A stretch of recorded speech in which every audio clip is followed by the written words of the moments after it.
Hello and welcome to the Hungry Country Ball Show. I am your host Grayson, and tonight we sort of have an interesting panel, to say the least.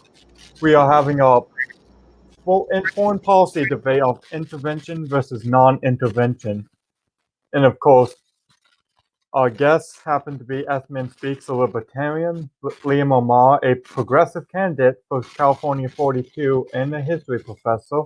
We have Net7, who's been on the program before. And we of course have the sort of the king of the ghouls, neocon superpower broadcasting, aka Kevin Castley. I want to first start off with brief introduction, so I'll let S-Man start and we just go down the line. Okay. Again, thank you for having us, Grayson. It's good to be here. As he said, I am S-Man Speaks. I am a non-interventionist libertarian. I support the a complete overhaul of the United States foreign policy towards prioritizing diplomacy over intervention. I find that a lot of the problems with the United States foreign policy sometimes is motivated by sometimes lack of information, sometimes by just plain fear, or sometimes just the worst intentions with the worst people in the government. I used to be kind of someone who would sympathize with neoconservatives, but when I would look at some of the foreign policy decisions of just even the 21st century, I started to change my mind and say that the problems that we as a country face should be prioritized every day of the week over the problems of any other countries on the planet. I look forward to this conversation with all of you, and again, it's just great to be here, and it's good to just see how the rest of the world is doing during the COVID. Thank you. All right, and with that, we'll move on to probably the largest guest on here, Mr. Liam O'Mara.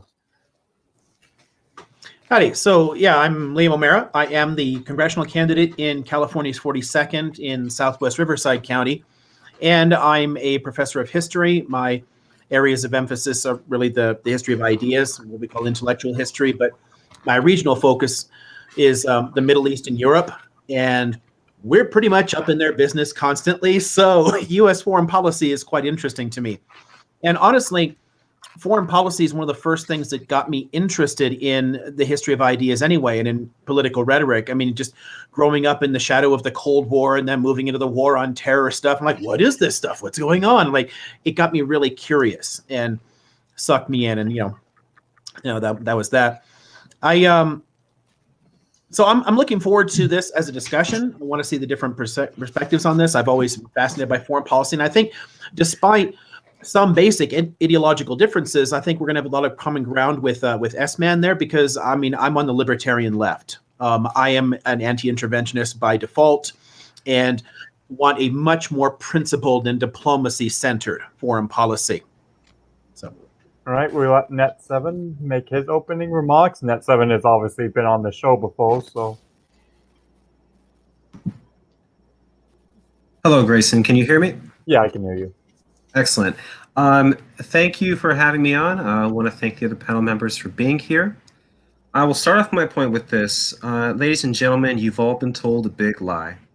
You've been told by the advocates of the dangerous isolationist camp that the United States, Great Britain, France, or any nation in general should simply ignore the suffering of others, pretend we live in a bubble, and that the world can exist in a little vacuum.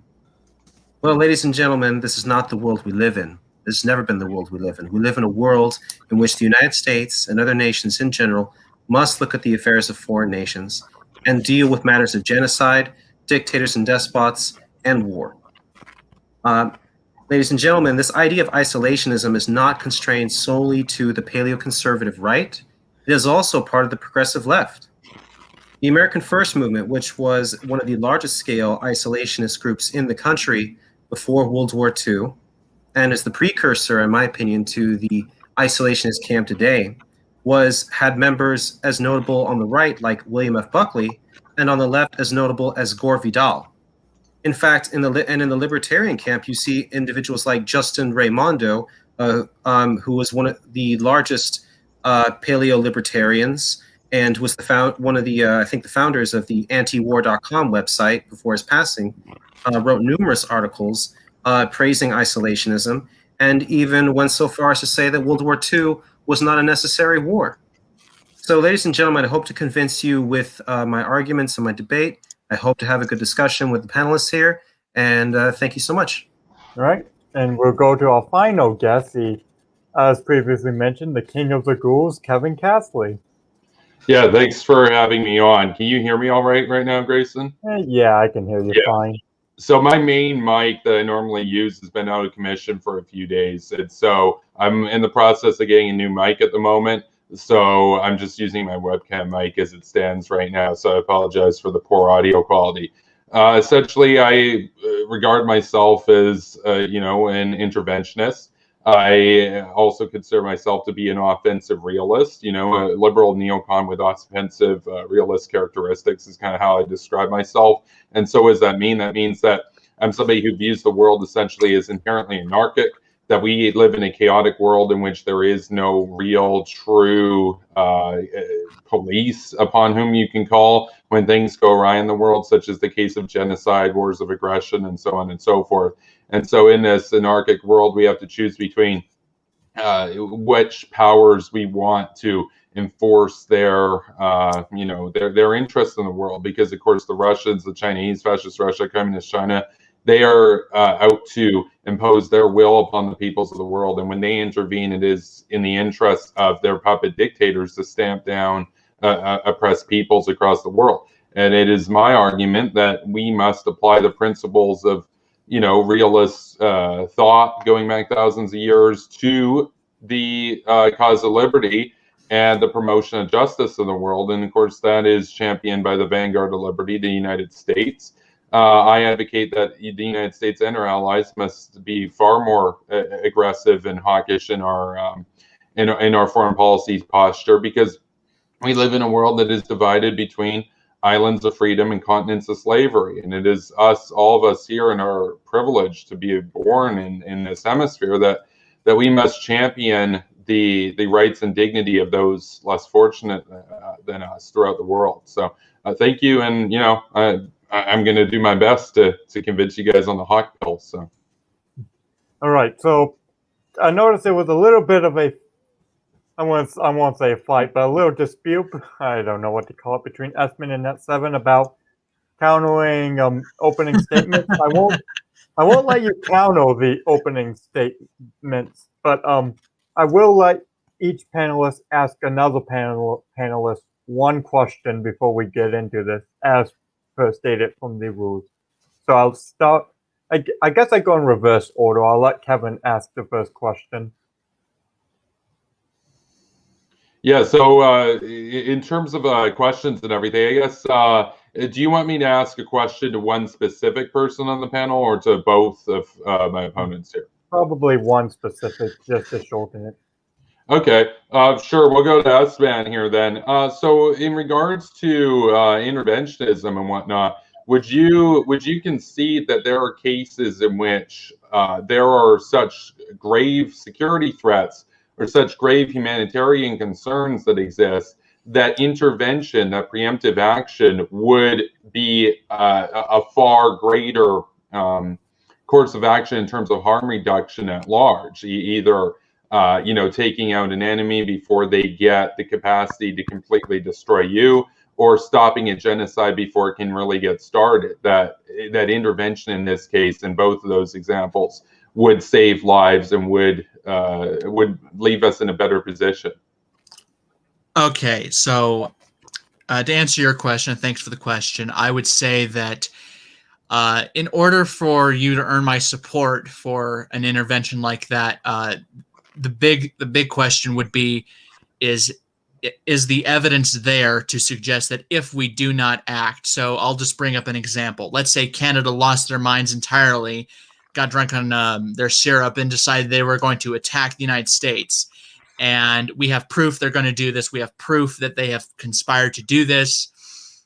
And we know that they have the means to do so. If you can prove that they are going to do so without a shadow of a doubt, it's not just rhetoric. There's hard evidence that a country is going to attack the United States, and that if we attack them first, we will prevent them from hurting us. I would say yes, as long as the evidence is there, and as long as there could be, let's say, a congressional hearing to decide if the evidence, to go over the evidence and approve a declaration of war that'd be signed by the President of the United States. Now, as for a genocide in another country, I would argue that in general, if you can prove this is inevitable, begrudgingly, I would say yes, as long as it doesn't have to be the United States that gets involved. I would argue that it does not always have to be the responsibility of the United States to intervene in some of these problems. That is not to say that at all that genocide is okay. That is not to say that I don't care, or that we shouldn't care about the suffering of others, but that if we are going to intervene in a problem like this, I would argue that the best way to do it is not unilaterally, but through a multilateral coalition, and that there has to be a definitive end date in place so that we don't get bogged down for who knows how long. I hope that makes sense. I'm pretty certain that you're probably not going to agree with that position, but I hope at least you get where I'm coming from. All right. And since he asked the question and you gave the answer, that's how it works. And then we can get in after this. Basically, I want this to be a one question thing for a debate, and then we can get into blood sports after this. Then you can start. You can all start killing each other afterwards. But Net7, you also get one question to any panelist.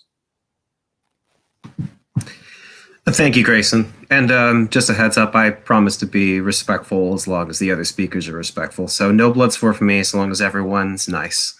Mr. O'Mara, this question's for you. I was looking up your campaign website, so I do have a question for you. You said that you would not accept any money from super PACs or things like that. So I do have a question. This is my question. Organizations abroad, and I base this question off of reading your foreign policy position in which you believe in a open border between the Republic of Ireland and Great Britain. My question is this. Would you support banning organizations like Friends of Sinn Féin, who raise millions of dollars in this country for Sinn Féin abroad, or would you allow them to still conduct their activities despite the fact that the money that Sinn Féin raises, some have raised concerns that this money goes to illegal activities to support the old members of the IRA, which morphed now into the new IRA, even though the old IRA claim that they're now not peaceful and they are members of Sinn Féin. Will you support a ban on them fundraising in the United States for their organization? Thank you. Yeah, thanks. I honestly can't imagine why I would. And some people have said that there's illegal activity is not a rationale for me. Some people are saying is not really an argument as far as I'm concerned. Sinn Féin is a political party. It is a legally recognized political party. And so even if there's support for former IRA militants, I mean, these are people who did put their lives on the line in a recognized conflict for which there was a peace deal in the 1990s. And taking care of them doesn't seem to be a problem. The fact is, IRA laid down its arms and has not been setting bombs in, trash bins anymore and blowing people up. And as long as there was cooperation between the two states, this is one of the reasons that both countries joining the EU together was kind of brilliant. And maintaining that open trade there, it kind of took a lot of the sting for Republicans out of the separation because they could go back and forth freely and no one cared. So people put their guns away, and that was that. As soon as that border goes back up, things can get scary again. But I don't have a problem with political organizations talking to people. I think that we need more open dialogue and more transparency. Sunlight is the best disinfectant, as they say. We need to talk more and throw out fear less. All right, and with that, Liam, you actually get to ask the next question. So, Yeah, I'm really curious about where we're going to go and how this is going to work. So I guess I have a question for you about the structure of it. I'm not sure I have a question per se, but there were a couple of weird quibbles that popped up in the introductions. Like, I don't know, was it Kevin is superpower broadcasting, right? yes. Okay. Yes. I don't know, some of this, the rhetoric around the U.S. and freedom, that the U.S. is the vanguard of liberty in the world. That's utter bullshit. I mean, we are 52nd in the world in individual liberty. 52nd in individual liberty. We're not out there saying, hey, we're the freest country in the world. We're rapidly declining in our liberties. And then to argue that we then have the best interests of the world in mind doesn't really sit well with me. Oh, geez. We'll have I fun can see- talking about some of that, but yeah, it's not, this isn't about liberty at the end of the day, any more than the Cold War was ever about liberty. It really never was. Mr. O'Mara, what in your listing there, what would you regard as the biggest in terms of liberty? Well, I mean, there are actual studies on this. You could look at Freedom House, for example, that does an annual accounting and lays out where people's rights stand and how civil liberties are being protected. And we have been falling steadily for the last 30 years in this country on those rankings. We're not even considered a full democracy anymore. I mean, we're considered a flawed democracy in every international ranking. I guarantee you, whichever country you could tell me is #1 on there has done less to liberate oppressed peoples from Iraq to Afghanistan to Vietnam, etc., Korea, than the United States. Oh, that's yeah. I don't know. I guarantee No. So hold on, guys, wait a minute. So it's supposed to be ask a question. Right. Let's yield to the moderator. I don't really have a question per se, but that'll be an interesting thing I'd like to find a way to talk about somewhere in this. Okay. So anyway, that's done. Sman, you can now ask your question. Hopefully, it doesn't turn into more blood sports. Well, it's not a question, but I will seriously, I will kick myself in the shin if I just don't mention just a few things, and that's it. So Okay. Net7 mentioned isolationism, and I'm speaking for myself, but I'm pretty certain Liam will agree, or at least partially agree. I'm not an isolationist. I'm fine with legal immigration, free trade. I'm fine with those things. I'm fine with the United States, as I'm all assuming we're from the same country. I'm fine with Kevin. I'm just going to say this. Kevin's from Canada, so. Oh, sorry about the Canadian comment then. But I'm fine with my country interacting with the rest of the world. I'm perfectly fine with us not being a bunch we're not foreign policy introverts here, if that makes sense. Now, about ignoring the suffering of others, I would argue that you're not me and Liam here are prioritizing. Because this is seeming more like a speech. I promise it's not a speech, but basically, we're not ignoring the suffering of others. We don't want the world to live in a vacuum. And as for promoting justice and freedom, I would argue the United States needs to do a better job at that than at home rather than abroad. Is the same with freedom and dignity. But my question is there a time where, and this can go to really anybody who wants to pick it up. The question is there a point in time where you might look at a situation that you could intervene in, but you could pass up the opportunity? Okay, that wasn't really well. You got to a question, but it was a very long speech afterward. I wouldn't say a speech. I just needed to reply to some things you said earlier. But go ahead. Okay. Well, that's more for the debate. But I'll respond to that later, though.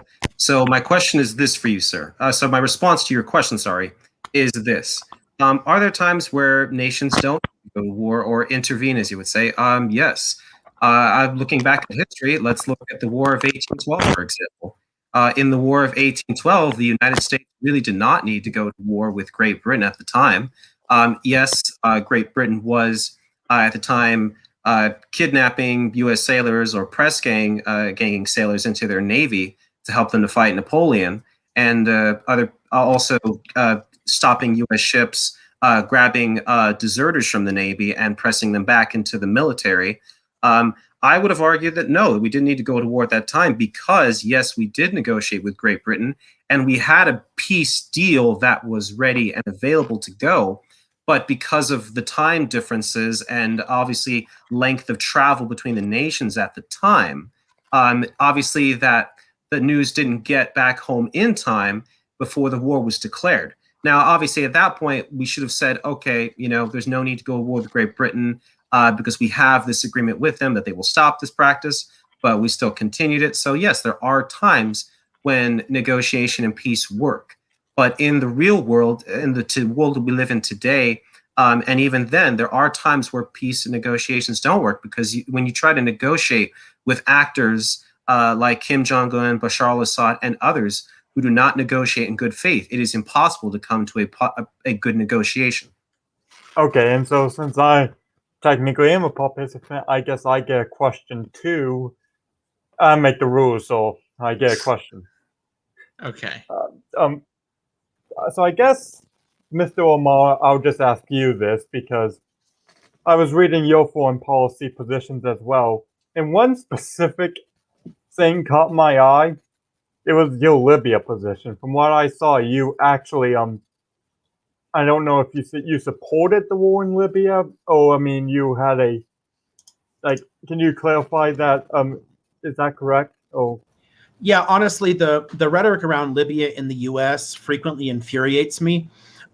Did I support an actual intervention, the U.S. moving into Libya? No, but the simple fact is we kind of didn't. There was a NATO operation to stop Gaddafi from literally shelling and bombing from the air his own cities and own population. And this is a man who had a long history of slaughtering his own population. And there was no possibility of conflict in the military there, as happened in places like Egypt or Tunisia, where they weren't necessarily going to go along with it because Libya's military were foreign mercenaries. They were going to go where the money was, and they would have slaughtered the populations in these areas. I mean, I did not really trust that. But the conflict in Libya honestly had nothing to do with us. And this is true of the Arab uprisings in general. We did not start any of these conflicts. This is the Libyan people deciding that they didn't want a dictator anymore. And as far as I'm concerned, that isn't an issue. I mean, who are we to say that other peoples don't have the right to fight for freedom and to deal with all the consequences and chaos that came from that? European countries, fought for centuries to gain the liberties that they have today through extraordinarily bloody conflicts. And I think the peoples in the Arab world have exactly the same rights. And to say that no one could have stepped in to, say, level the playing field a bit is kind of to say, well, I mean, to use an older example, since somebody raised the War of 1812, how about the American War of Independence? If the French fleet wasn't off the coast, we'd have been pasted. I mean, they contributed soldiers, weapons, ships, and helped us to achieve liberty. So stopping Gaddafi's forces from using tanks against civilians doesn't seem unfair to me. all right. Thank you for that. And so now that we've done that more longer introductions, we can now get on to the more bread and basket of this debate. And I was going to start with America's relations to some of the smaller nations. So I decided we'll just start with Afghanistan. What are the positions on the war in Afghanistan? Me personally, I think the war was pretty justifiable, and as for still being there, I think the case can be made that we should still be there because the Taliban is still slaughtering people, and there's also the threat of the rise of China, and so potentially staying in Afghanistan does help.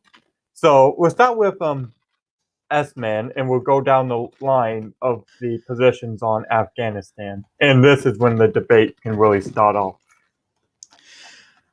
So the war in Afghanistan, I don't support the war in Afghanistan. I would rather see the United States leave Afghanistan on the grounds that you said it was the Taliban, right? That was still slaughtering people, right? Yeah. Okay. Okay, I know this is going to sound really jaded and maybe a little psychopathic, but I really could not care less. It's really not our problem, because after being there as long as we have been, at some point we have to just say, this is not worth our time. This is not worth sticking around for. If this is just going to drag on as it has been for almost 20 years now. And I would say that countries that are in the region itself would have much more of an interest, and I would understand why they would want to be involved. But as for other countries around the world, if they want to get involved with Afghanistan and stay there for however long, that's fine by me. I wouldn't want to do that if I were in their shoes. But I would say that, well, to the people of Afghanistan, I would trust them more to fend off the Taliban than I would a lot of other places. I mean, we could fight at the Taliban, and I'm convinced that if we decided to pull nuclear weapons out, you could probably destroy them as well as so many other people. But that's too dangerous of a step to ever want. But long story short, it is time to get out of Afghanistan. And I know that I'll be accused of making a speech, but this is just generally my take on it. Is it's not worth our time, it's not worth our resources or human lives, and it's just generally not our problem anymore. Okay, so I'm gonna ask you guys. You think mind if I change this format a little, because I think we might be here a while if I don't. So to allow people to get more into a debate, I'm going to leave it off on that and then kind of go into free-form discussion. So anyone can chip in now if they wish. Because we can just pop in and chat about Afghanistan as the current issue. Yeah, sure. If you want. I'll let that go on for a few minutes. So I could give sort of a midway point perspective, I suppose, and then we can leave it then to the more interventionist side, because we can imagine that's going to be quite different from what Sman put forward. The trick in things like the Afghan war is once you're there, you've kind of caused the problems and you have to fix some of them. But realistically, the Taliban is our fault. We dumped a ton of cash into Afghanistan in the 1980s fighting against the Soviets, and then we left as soon as the Soviets pulled out, leaving tons of individual warlords armed to the teeth to tear each other apart.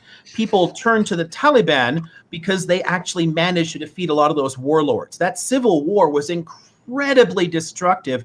And today, when we have these discussions about Afghan policy, we're kind of completely ignoring the civil war in the 1990s that came out of that 1980s fallout. And we shouldn't. We should pay attention to that. If we had invested the money rebuilding after that, after the conflict in the 1980s, we could have forestalled the entire issue.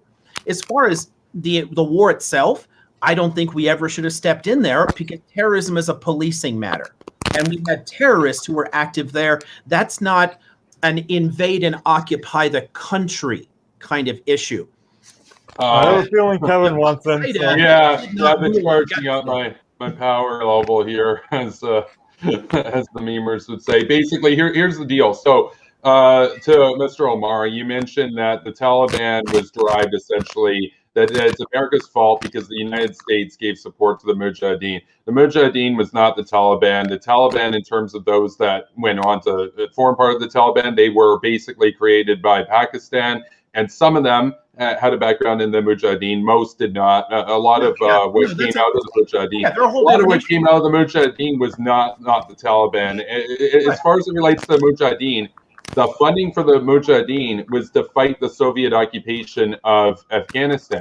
The Soviet Union at the time, as you would know, was pointing about 40,000 nuclear weapons at the United States of America. Even if I grant you that there was some blowback as a result of funding the Mujahideen, you're lucky enough to experience the blowback as opposed to having a nuclear war with the Soviets if you let the Cold War drag on. And so the problem is here, we have in the 1980s a situation where you got an evil empire that's got the capacity to kill half of the United States population in a few hours versus the potential that some dudes that you gave some guns to 30 years ago work with other terrorists to take box cutters onto airplanes, as if that's somehow related to the funding for the Mujahideen. So in this case, I'm not necessarily saying that you imply that 9/11 was the fault of arming the Mujahideen, but that argument has been posited before. I know that for a fact that those policymakers that supported the arming of the Mujahideen were well aware that some of those guys might turn out to be anti-American down the road. The question is, who's the greater evil at the moment? And I would argue, if it expedited the collapse of the Soviet Union by bankrupting them by even a year, the chances of a nuclear war accidentally happening in, say, another year of the Soviet Union existing were far greater than the blowback that emerged from some of those people that went on post-Mujahideen to form anti-American units. The Mujahideen itself was by and large a resistance force to communism. Yeah, no, there's a couple of factual issues I'd bring up there in terms of Afghanistan specifically. And yeah, no, the Taliban and Mujahideen are very different things. Many Mujahideen fighters ended up breaking into those different warlord factions that tore the country apart. We did, though, aid the rise of the Taliban to power, and in fact, we gave them cash. We were perfectly happy with them helping to end the power vacuum and consolidate the issues there. But this whole fear-mongering around the Soviet Union just makes no bloody sense to me. The risk of nuclear conflict is far greater since the collapse of the Soviet Union because Russia is a dirt-poor petro-state ruled by a gangster fascist elite. There's no actual support for their nuclear arsenal, so the risk of accidental firings are there. If we wanted to reduce the threat of nuclear war in the first place, we could have, built less weapons, and they would have built less weapons and dealt with it that way. But the Soviet Union was never going to lob nukes at us. They weren't going to invade us. Red Dawn is a weird fantasy about as realistic as the Lord of the Rings. Well, then how would you respond to the 1983 incident, for example, where the Soviet Union accidentally detected what they thought was a launch, and under orders they were supposed to retaliate? It was for the action of one man, Stanislav Petrov. They would have fired off their nukes. You argue that the Soviets wouldn't have built more if the U.S. had built more, but that's wrong, because by 1980s the Soviets had 40,000, America had 25,000. They kept building even when America stopped. So that's wrong. Because they would have lost any other possible war with us. They had an economy about an eighth the size of the U.S. economy. They could not compete with us on land, in the air, on the seas. The only thing they had was better missile tech, and they had to use that as a deterrent to maintain at least some kind of parity.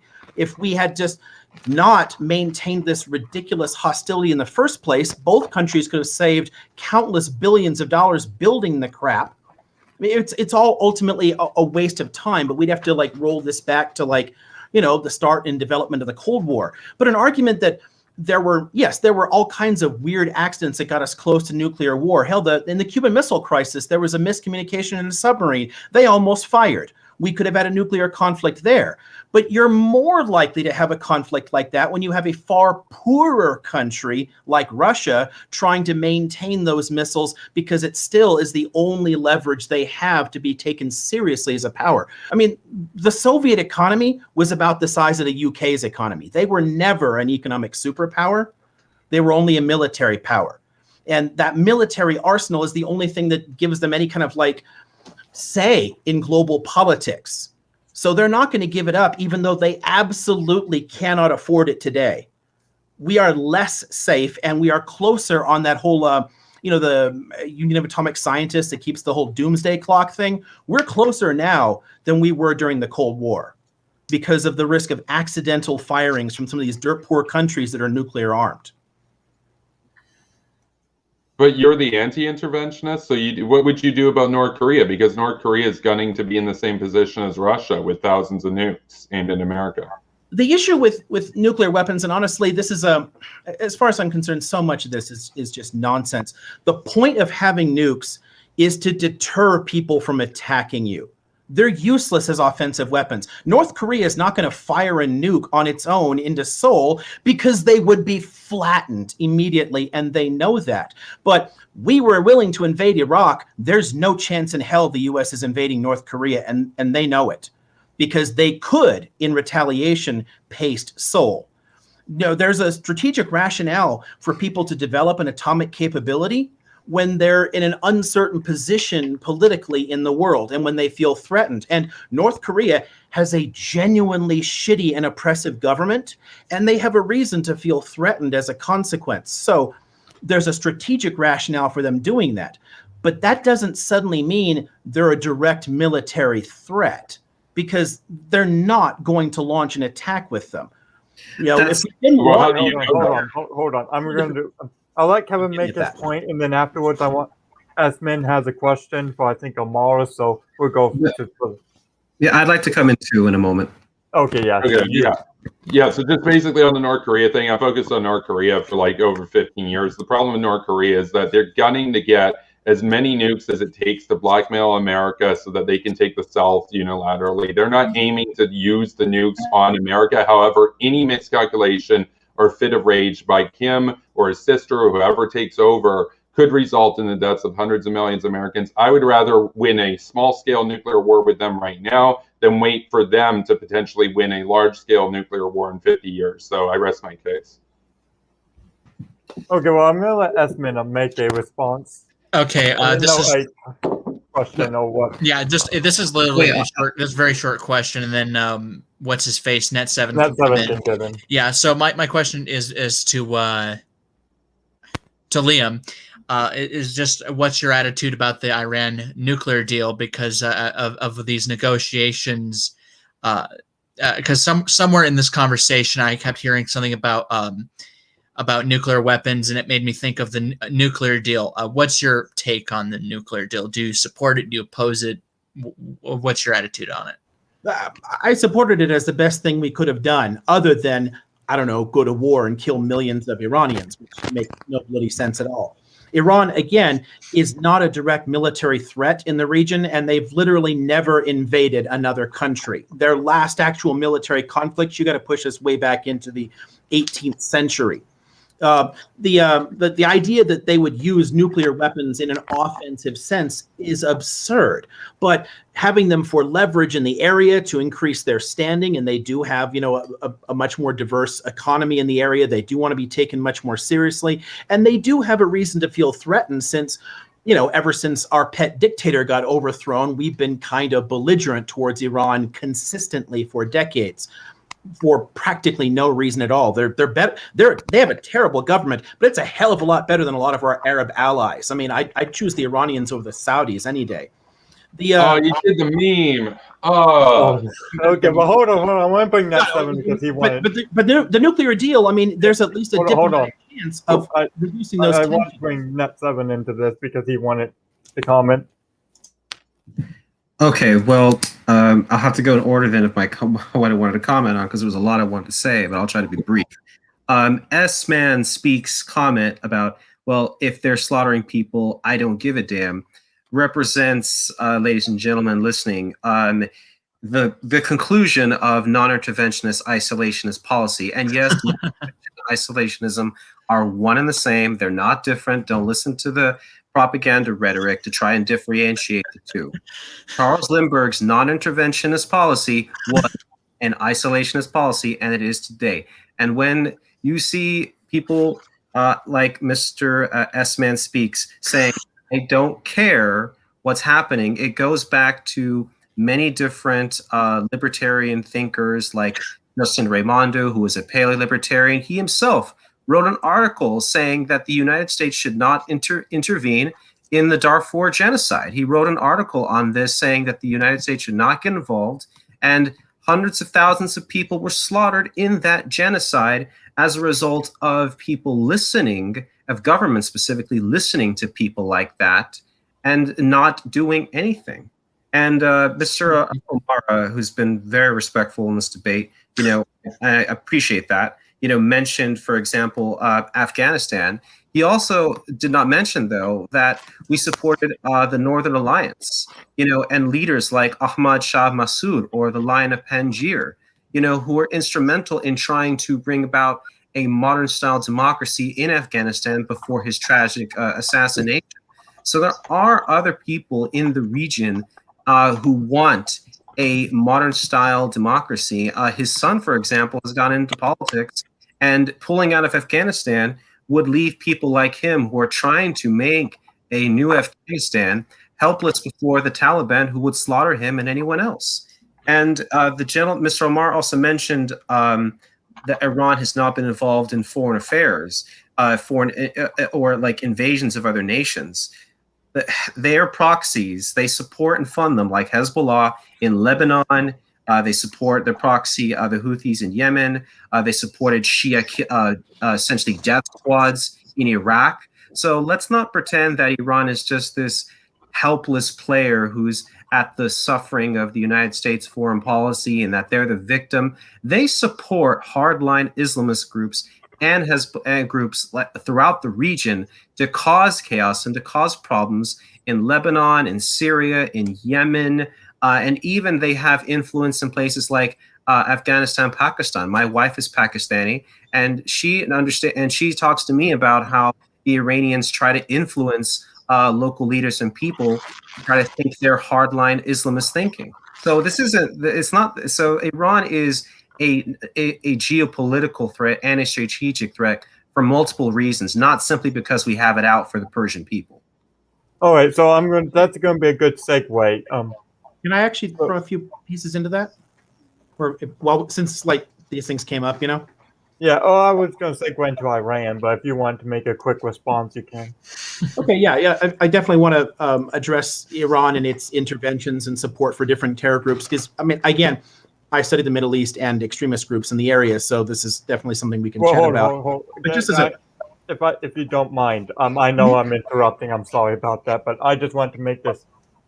I just want to make the segue into Iran, because that's the next topic, because it is probably one of our biggest adversaries in the Middle East. And obviously I would say my quick position, I'm the moderator, so I won't get into the debate actually. So basically, Iran funds some pretty bad people, including Hezbollah, which, if seen some of my previous videos, I think Hezbollah is probably one of the most terrible organizations on earth.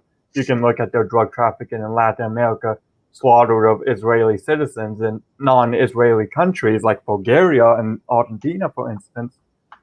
But that's beside the point. So I just want to get Omar, who I rudely interrupted, back onto with his point. Oh, I was just going to say, before we got deeper into Iran, I actually was going to throw like a little partial agreement toward Net7 in terms of like the Afghanistan issue. Now, I don't agree on the Northern Alliance wanting democracy. I mean, they literally are one of the warlord factions that were fighting in the whole time. None of these were great guys. And they're not looking to build like a wonderful new democratic Afghanistan if we just give them enough time. But we did cause a lot of problems there, and we can't just pull out immediately. I mean, so this is the problem. I would have opposed going into Afghanistan as an occupying force in the first place. But once there, we do have a responsibility not to give up on it, because that was the reason it fell into civil war in the 90s, is we gave up after the 80s and just went home. Oh, no longer our problem. And I mean, as much, whether or not we agree with an initial intervention, I can't agree with Sman and the whole, like, it's not my problem kind of idea, and just like, well, I wash my hands of this. I disagree with the decision to go in. We need to fix this before we walk out of it, or a lot of innocent people suffer for that mistake. All right. So I know Kevin wanted to say some stuff on Iran. I saw the faces, Kevin. You wanted to go after him. Yeah. So here's the thing, right? So Mr. O'Mara mentioned that Iran is not a security threat to the U.S., not a strategic threat to the U.S. I would totally disagree on that. The Iranians recently did 3 separate strikes against U.S. Contractors and troops in the region. They wound up killing a U.S. contractor. In the same week, they launched a barrage of attacks against Saudi Arabia through their Houthi rebels, their proxies. They additionally attacked with missiles Saudi Arabia when they bombed the Abqaiq oil processing facility, the largest one in the world, last year, which was a direct attack on Saudi Arabia. They continually attack Saudi Arabia, one of America's top allies. and yet Saudi Arabia never responds. Saudi Arabia always just sits back and doesn't get belligerent. And yet, and Iran learns from that they can continue and continue. And then for the triple threat, they literally they bombed an Israeli ship. And so this idea that they're not a strategic threat or a military threat, I would completely disagree with that characterization, because they have been, and this is just in the last month, they've been begging for a war since 1979 when they took hundreds of Americans hostage, and they should have been taken out at the latest in 2003. To me, it's inexcusable that they haven't been toppled by now. So that's my perspective on it. So. Oh yeah, I mean, like, yeah, heaven forbid, there's any kind of pushback at all that we armed and supported a murderous dictatorial regime that was regularly torturing and disappearing Iranians for 20 freaking years. The problem with a lot of the neocon foreign policy is you can point to specific threatening moments, and you always leave out cause and effect. You always leave out the chains that lead to these things, and there's huge leaps forward. And I'm not picking on you personally. I'm just saying, like, just in general, when we look at these kind of approaches, the Houthis are not Iranians. They're literally Shia people in Yemen who have hated their own government and have a problem with the terror factions they've been stuck into. I mean, when the two pieces of Yemen were jammed together in the 1990s, it never really fit well. And that mountainous region is entirely Shi'i.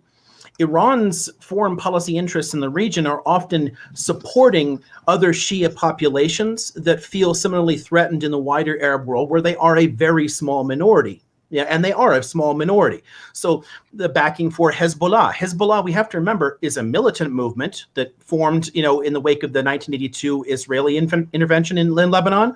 But it is also a political party, because when Lebanon was put together as a country, despite the Shia being the single largest chunk of the population, when they wrote their confessional constitution, they were the weakest, below the Sunni faction, which always got the prime ministership, and below the Maronite Catholics, who always got the presidency. Shias were given, you can be Speaker of Parliament, and a much smaller share of like the cabinet and officials there. And the Shia movement in Lebanon has been like, hey, can we have like a real democracy and some support there? The fact that it's also a militant movement, yeah, I'm not going to excuse terrorism. I absolutely despise Hezbollah as a movement. Hell, I would beat the hell out of Nasrallah myself if I got the chance. But we have to understand why these movements came into existence, what they're trying to do, and the context in the broader, in Lebanon, going back to the early 20th century, first the confessional democracy, then in the Civil War and multiple interventions there. The fact that Shi'i would arm themselves in the first place makes sense causally. And the fact that Iran would... they're getting the nukes, or not the nukes. You know that they're getting the missiles from Iran. The Houthis in Yemen did not produce those long-range, accurate missiles themselves. Right. They were shipped to them from Iran. You would agree with that, right? I would agree with that. Yeah, exactly. But I would certainly agree with the argument that the Saudis don't do anything at all. The Saudis are actually the largest international supporter of terror groups. And a lot of what we were talking about earlier with Afghanistan and Pakistan, Saudi support for the Deobandi madrasas in Pakistan, support for the Pakistani Taliban, dumping tons and tons of cash to them, helping them to build up those forces. The Saudis intervene constantly. The Saudis have been supporting factions fighting in Iraq, in Syria, all across Yemen. Hell, they're committing war crimes in Yemen, but that's a whole different issue there too. But no, they spend over $1 billion on aid. It's like, again, there's cause and effect in the world. We can say, yes, Iran is bad. Iran is shooting missiles. Iran is selling weapons to militants.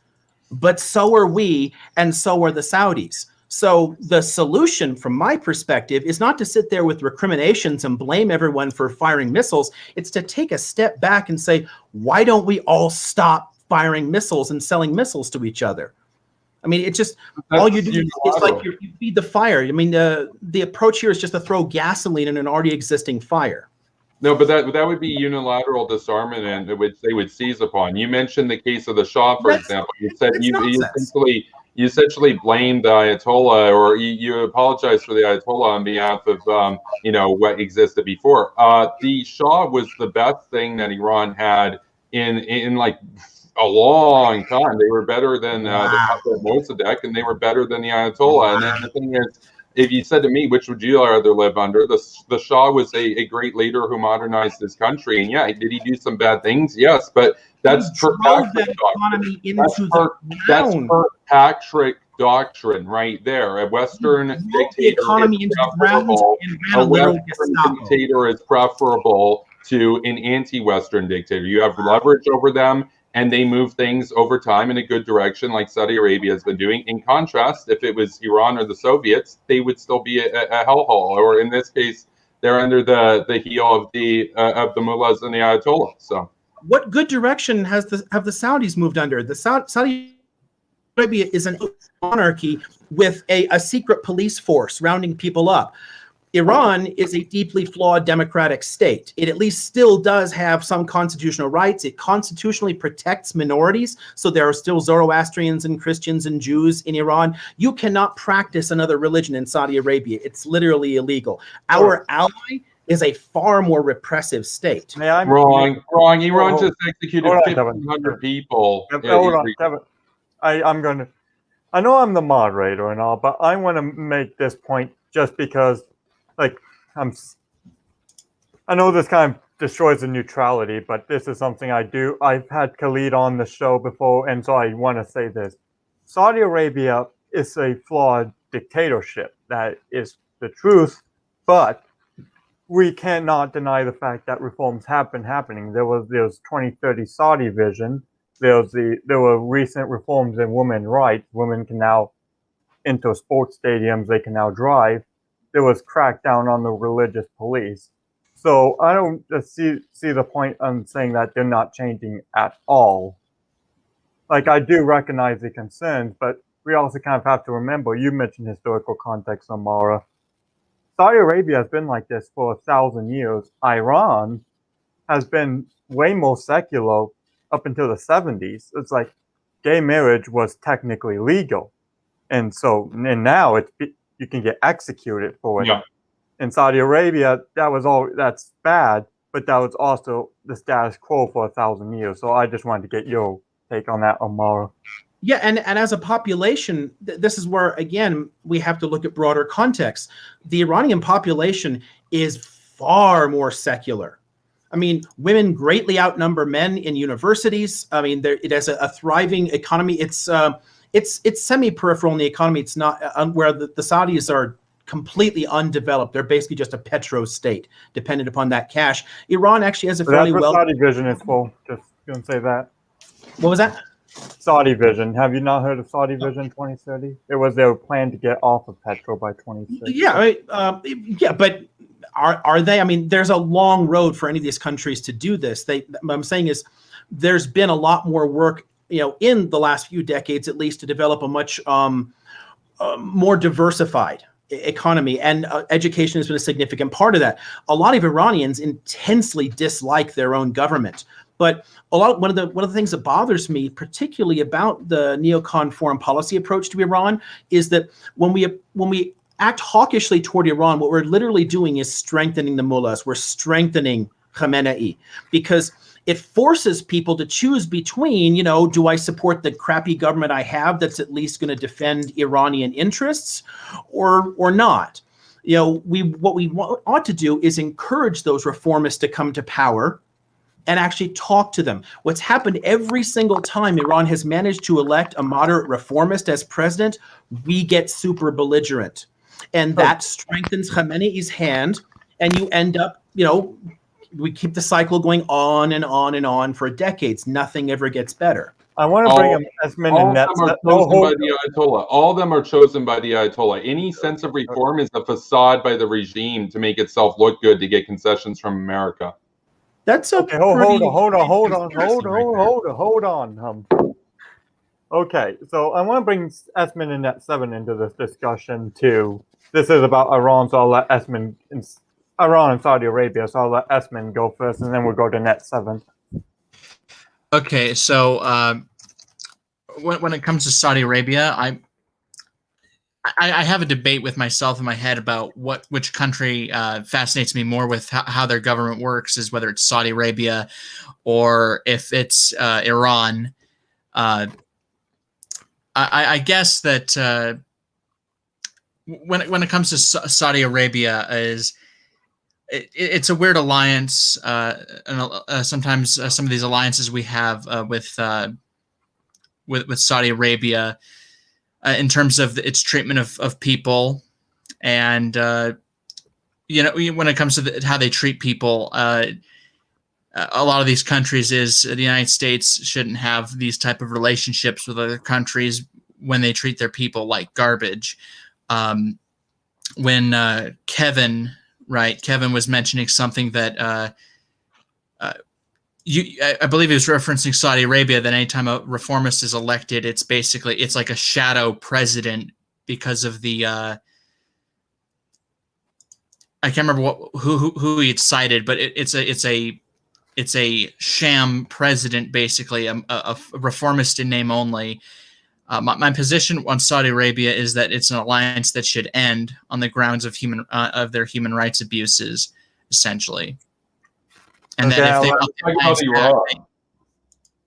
oh, we're talking about Iran. Oh, Well, we're talking about How do you politics. have a president?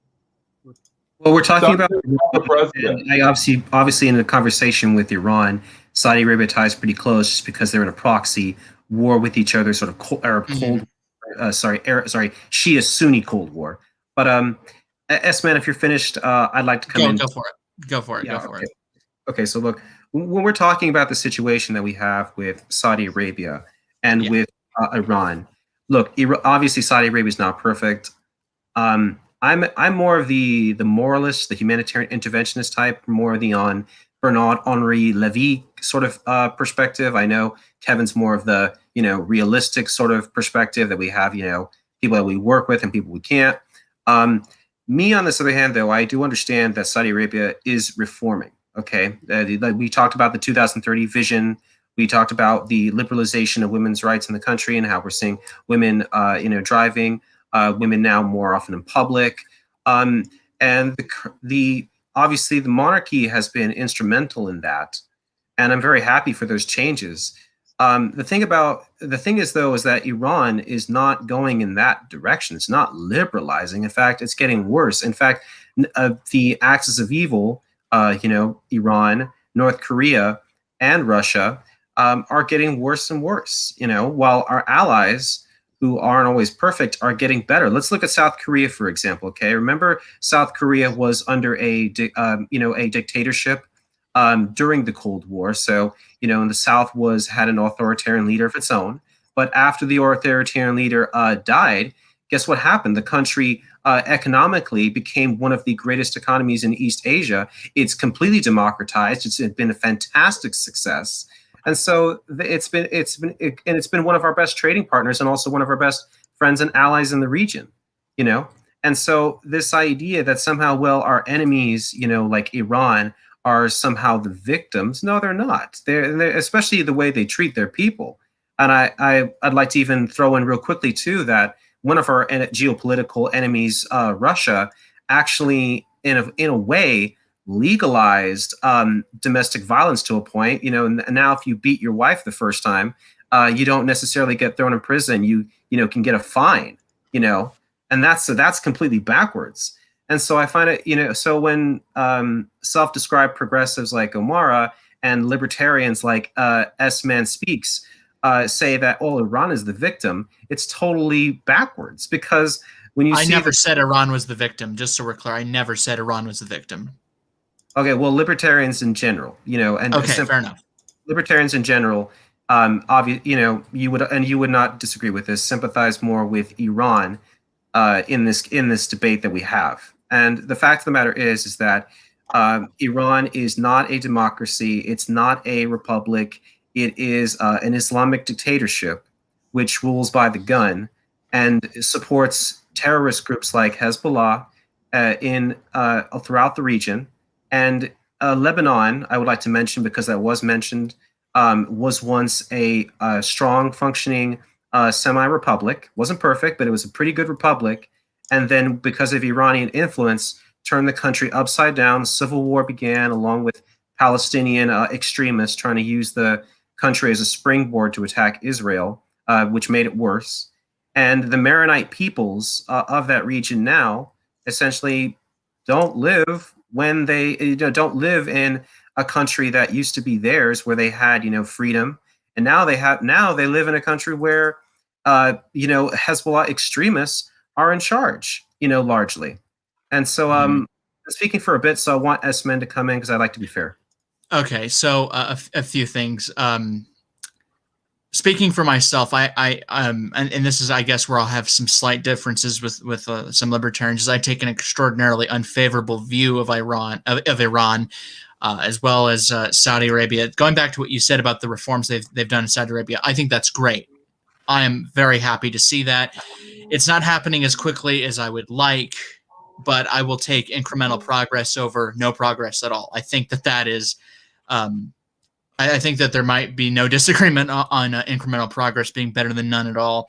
And when it comes to Iran, I will say that it is not a democracy nor a republic. They call themselves a unitary communist, or if I mispronounce a word, you know what I mean. I'm not perfect with pronunciation sometimes. They call themselves a unitary communist presidential Islamic republic, which doesn't mean that much overall. And look, I will say this with Iran, that yes, it is a shame where the direction they're going in with and I hate to use this term nowadays, but their elections are very much rigged. The rights for women and children are a disaster.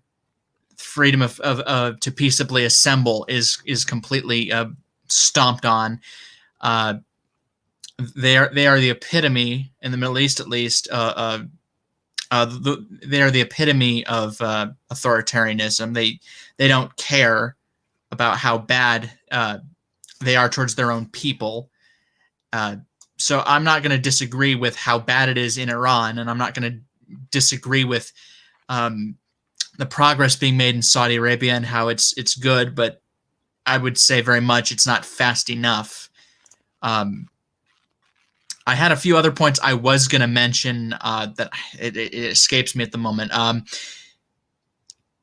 You have a point on binary victim-aggressor view. Iran sucks, so does Saudi. Okay, I'll agree. I'll say this, though, with the victim-aggressor view is I sometimes I guess I can't really imagine a scenario in which it's you can be the victim and the aggressor at the same time. I'm not exactly 100% familiar with it being binary or a mixture of the two, but I'd say that with some of these countries, I would say that you'd have to go throughout their entire history to see if they could qualify as being the aggressor or the victim. And if they have been an aggressor in the past, have they made up for it? And if they have not, then I can't feel too sympathetic for them.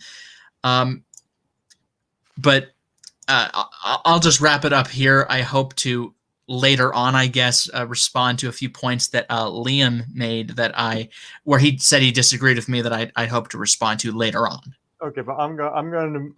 I think what we should do. I'll mention one more nation, and then we can get to the two superpowers in the world. And Okay. so this last nation, and so this Middle Eastern affair that kind of plays an important factor, is the nation of Israel. And unlike other nations where there are dictatorships, Israel has so many political parties. They probably have more political parties than people at this point. But so I'll start with Liam O'Mara with this one. Thoughts on the U.S. relations with Israel?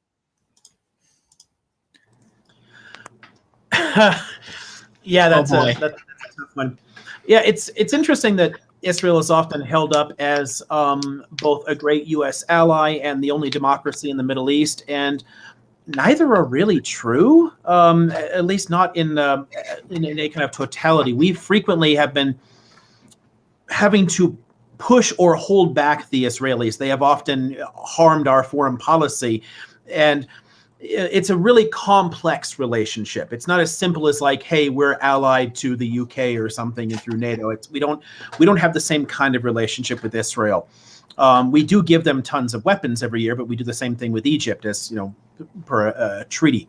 But it is definitely a lot more complex. We're one of the things that gets me is honestly some of the hypocrisy that comes in our discussions of these things. Like, for example, in the introduction, we'd heard that we should be for liberty and opposed to genocide and support human rights and that kind of stuff. And I'm for that. If you've got somebody who is committing genocide, I'm perfectly fine shooting them. I don't have a problem stopping those kind of abuses.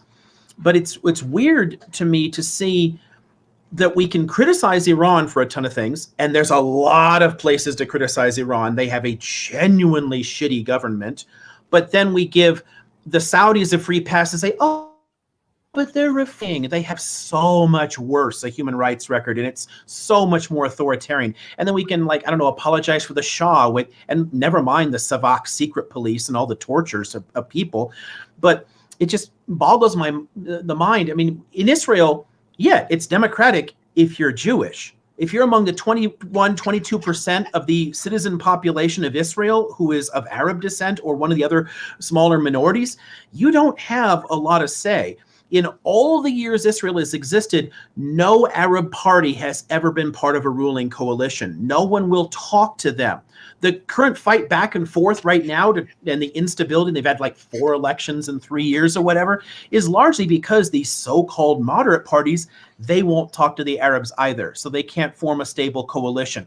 Everyone wants to only chase after the Zionist Jewish vote, which means you're excluding from democracy a significant part of the population.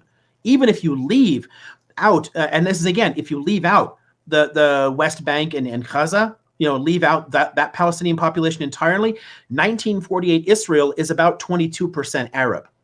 And they don't have the same range of rights or representation as the Jewish population does. And they also don't have a fully secular legal system either.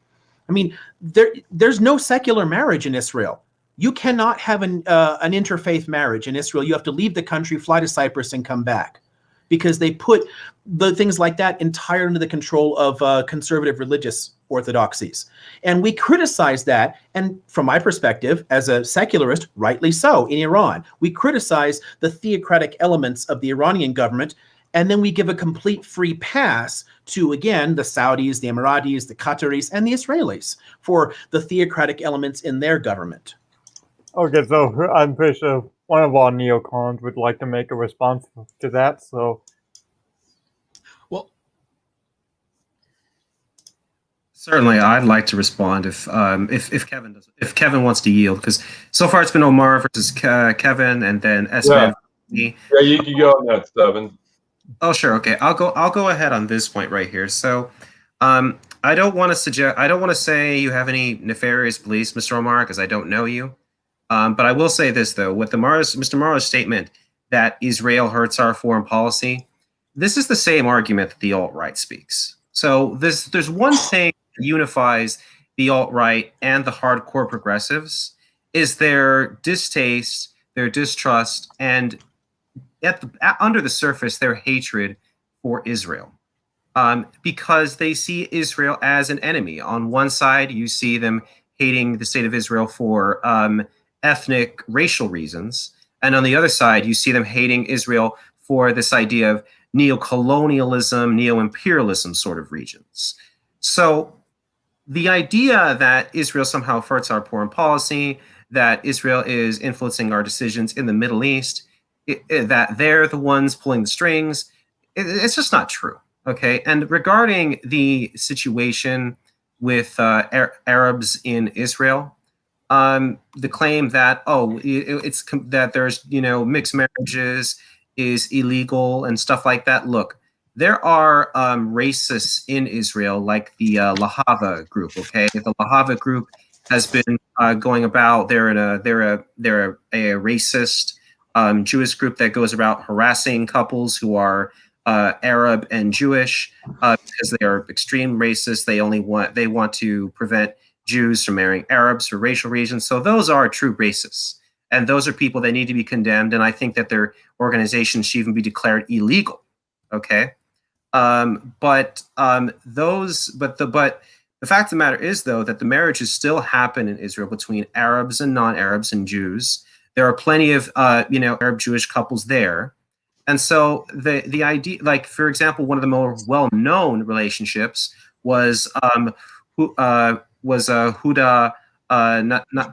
Nasashi, who married, I pronounced her name wrong, who was an Arab model that married an Israeli musician. So it's not like this doesn't happen. It's not like it's not like they, if you have it's not like the Jim Crow South, for example, where if you had an African-American man or an African-American woman and a European-American man or European-American woman, the police would come to your door and arrest you for being in a relationship under the miscegenation laws that they had.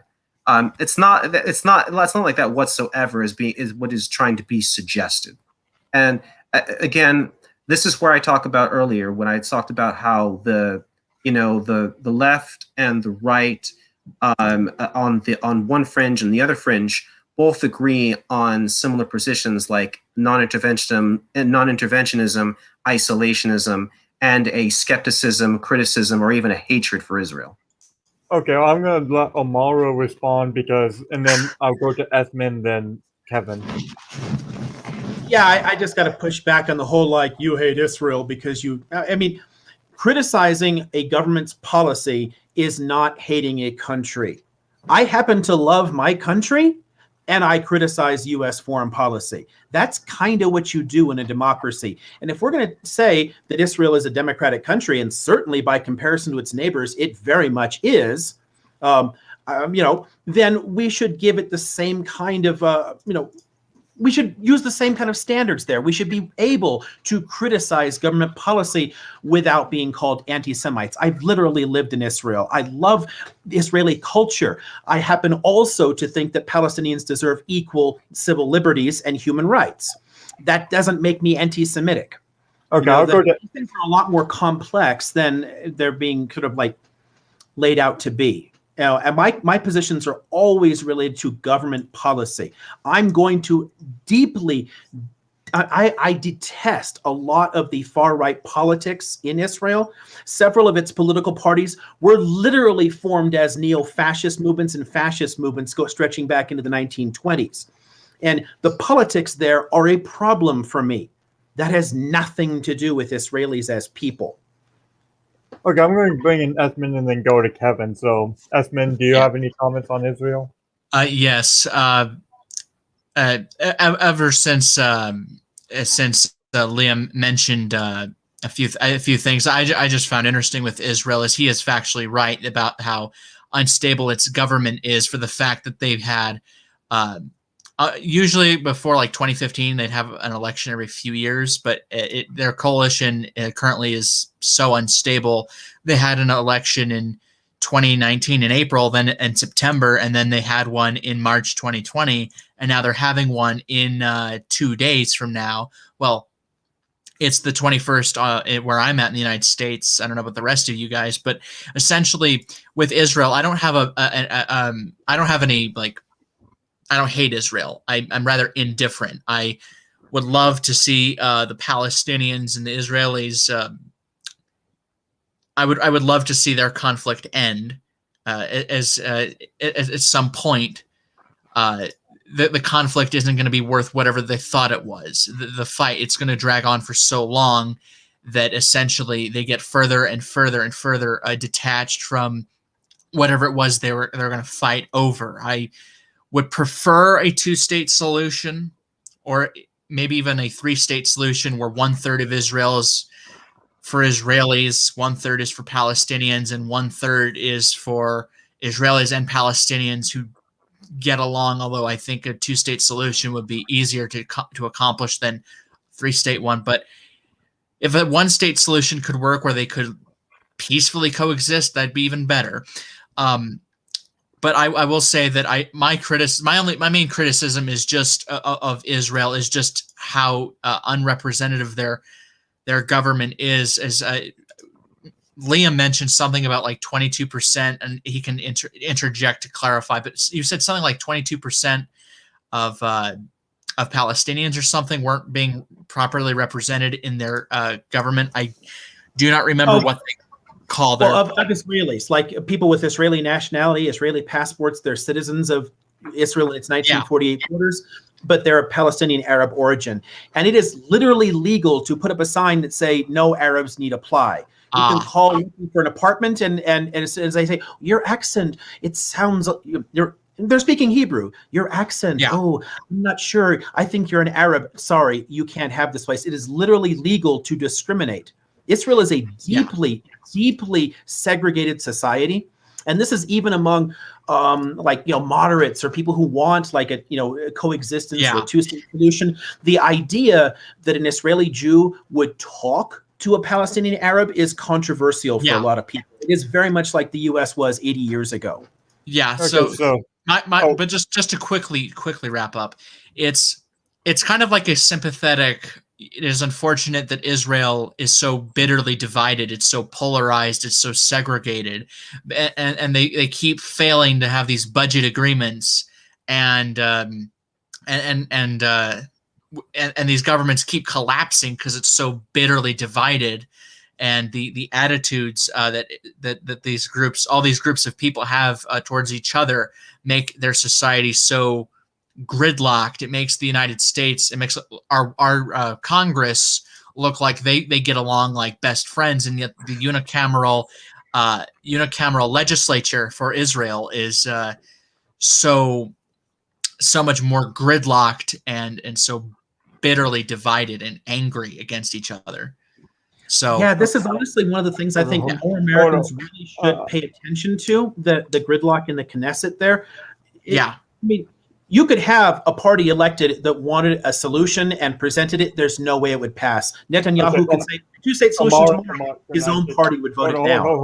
Yes. I'm sorry to do this to you again, but I want to bring in Kevin because I feel like he has some things to say. He recently did a debate on Israel, surprisingly. Yeah. No, that's true. We did do a debate. I debated one of my friends, Spooky Nuki's fellow YouTuber and everything. We debated over, what would be the best solution for the conflict in that region.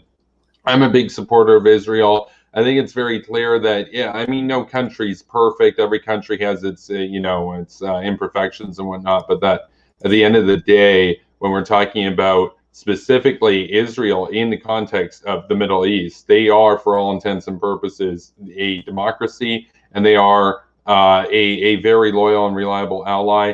And in fact, unfortunately, in the U.S. Israeli relationship, as well as in the Canadian-Israeli relationship, it's more often than not, it's the Western, or I should say the North American powers that have let Israel down. You'd see this with Obama, where Obama was so weak that Netanyahu basically had to reach out to Putin and Xi Jinping as a backup in case the West was going to be too woke to work with Israel or whatnot. I really support Israel, and I would love to see Israel basically eventually, way down the road, become the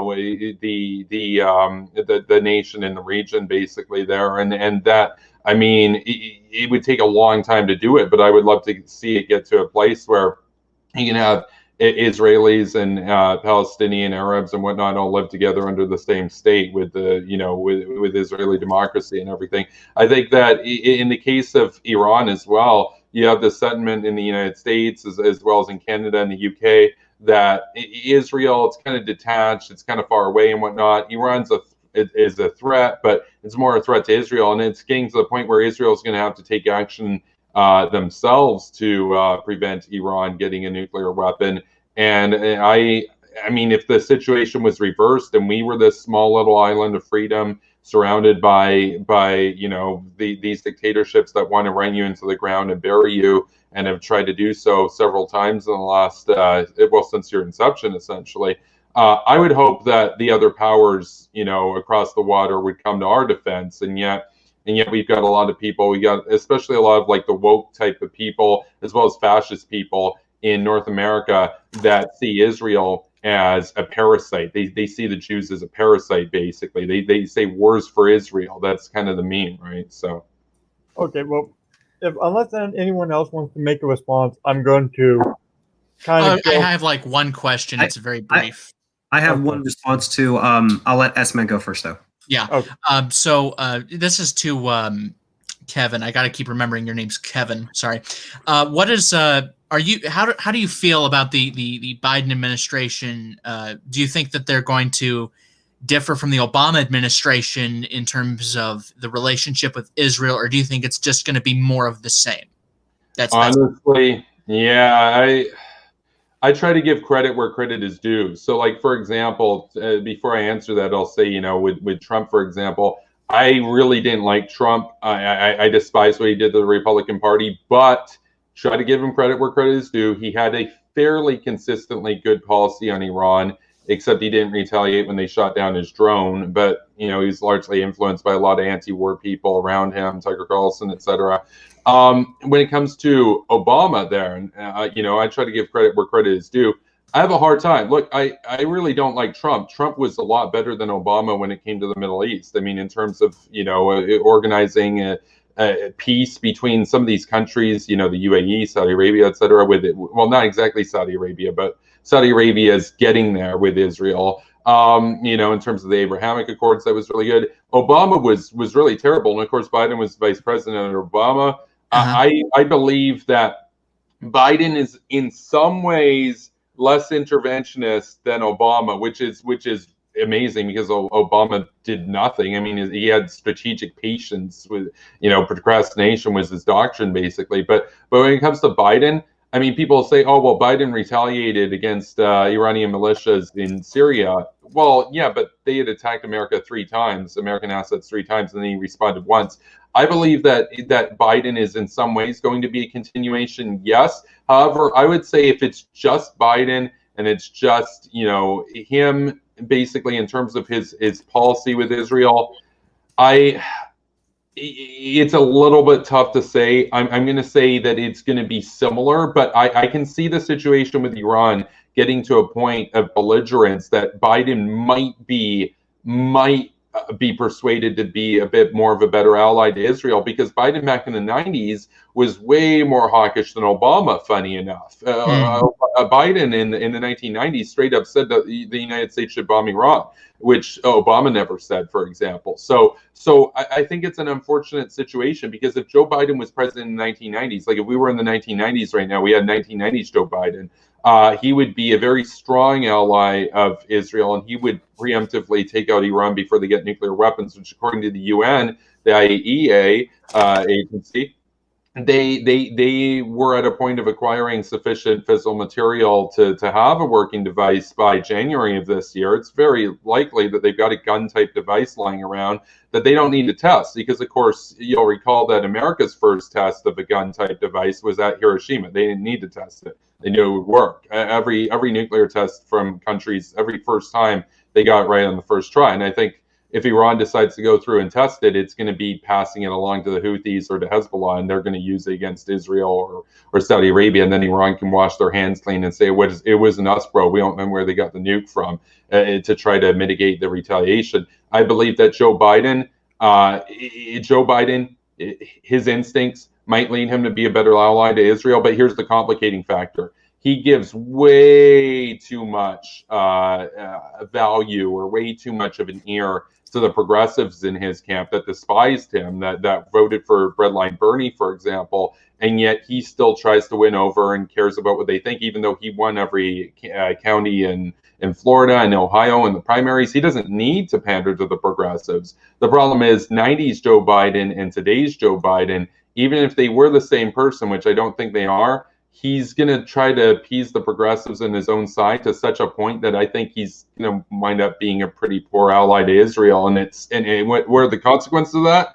I think Netanyahu's going to be forced to hedge his bets and to strengthen his relationship with Putin and Xi Jinping, unfortunately. And I don't blame him, because if my people's existence was threatened every day, I'd have to do the same too. Okay, I'm going to let Net7 make one point he wanted to make, and then we're going to move to an intermission briefly. Okay, but thank you for the answer, Kevin. That was very thought provoking.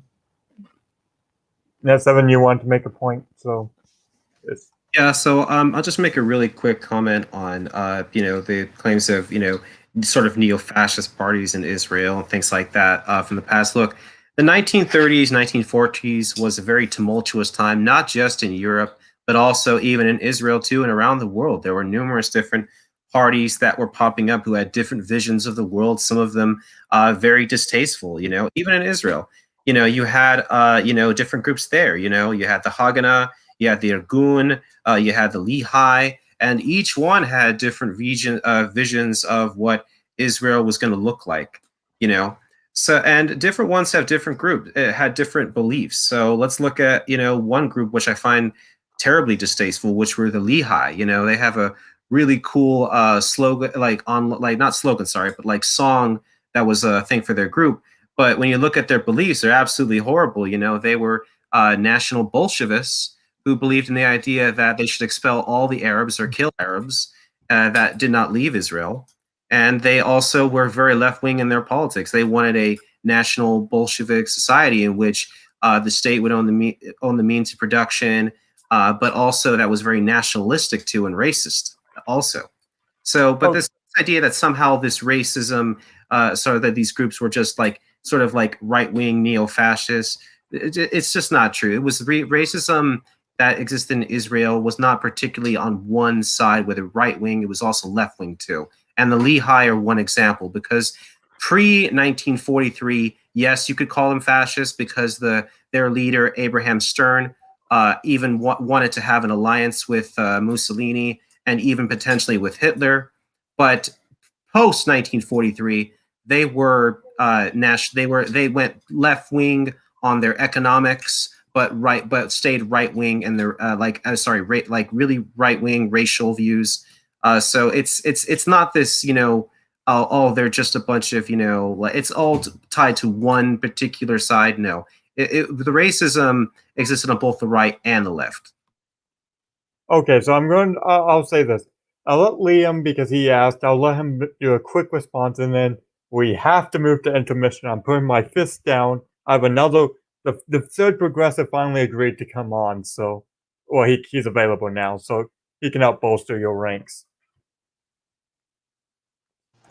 Yeah, honestly, I don't know. Maybe we maybe we could just move along. I keep hearing interesting new things that just intrigue me. I want to talk about whenever somebody brings something up. There was a couple of things that that Kevin said that were interesting that I wanted to chat about, and then I got to thinking about some stuff that Net7's bringing up. So I don't know. We might as well just go to intermission then for you, and we can let was it Justin come in? Yeah, Justin. Yeah, why don't we just do that? Okay. So for the intermission, I'll let you take 5 minutes if you guys just want to mute up and go get some water or something to drink. I'll just read the chat. I guess we have a lot of comments here, so Be right back, y'all.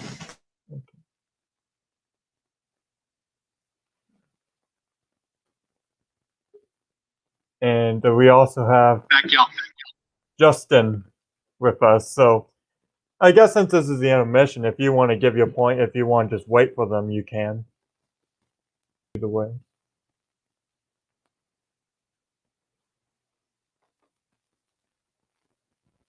I'll just take that as you want to wait.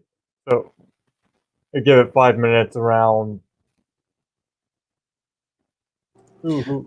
Yeah, I kind of wanted to bring something up at least about Israel's relations to its neighbors, because realistically, it absolutely should be able to trade freely with them. It would serve as a fantastic economic engine for the entire region, but it's politically problematic for each of the countries to talk to it because of the Palestine situation. Until that's resolved, I was going to let Justin make his opening remark to the people. If he wanted to wait, he can. Oh, to the audience instead of to the other commentators. I thought we were going to wait until Kevin was back or whatever. If you want, no, I'll let Justin choose if he wants to wait for Kevin or not. I guess we can wait. Okay. So just. Okay, so Net7 and Kevin, I'm getting GoPuff. Oh God, those GoPuff bars. What are those actually for?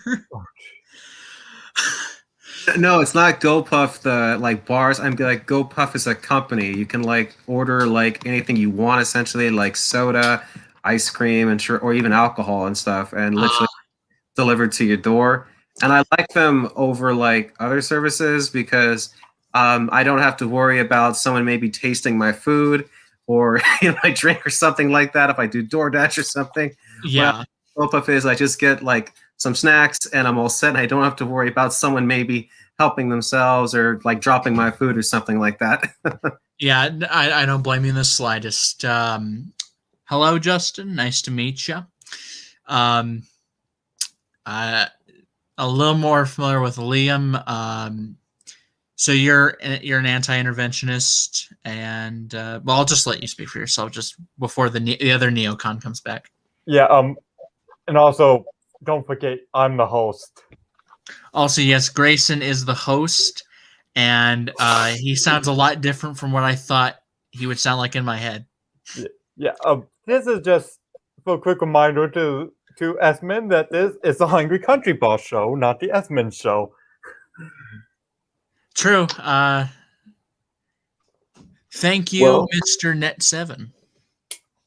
Well, gentlemen, I am sorry to interrupt you, but I am going to make my proper introduction now. I'm sorry for being late to this panel. I had some issues I need to be taken care of right now. And before we move on, I have met both Grayson and Liam before, and we've talked actually on YouTube before as well.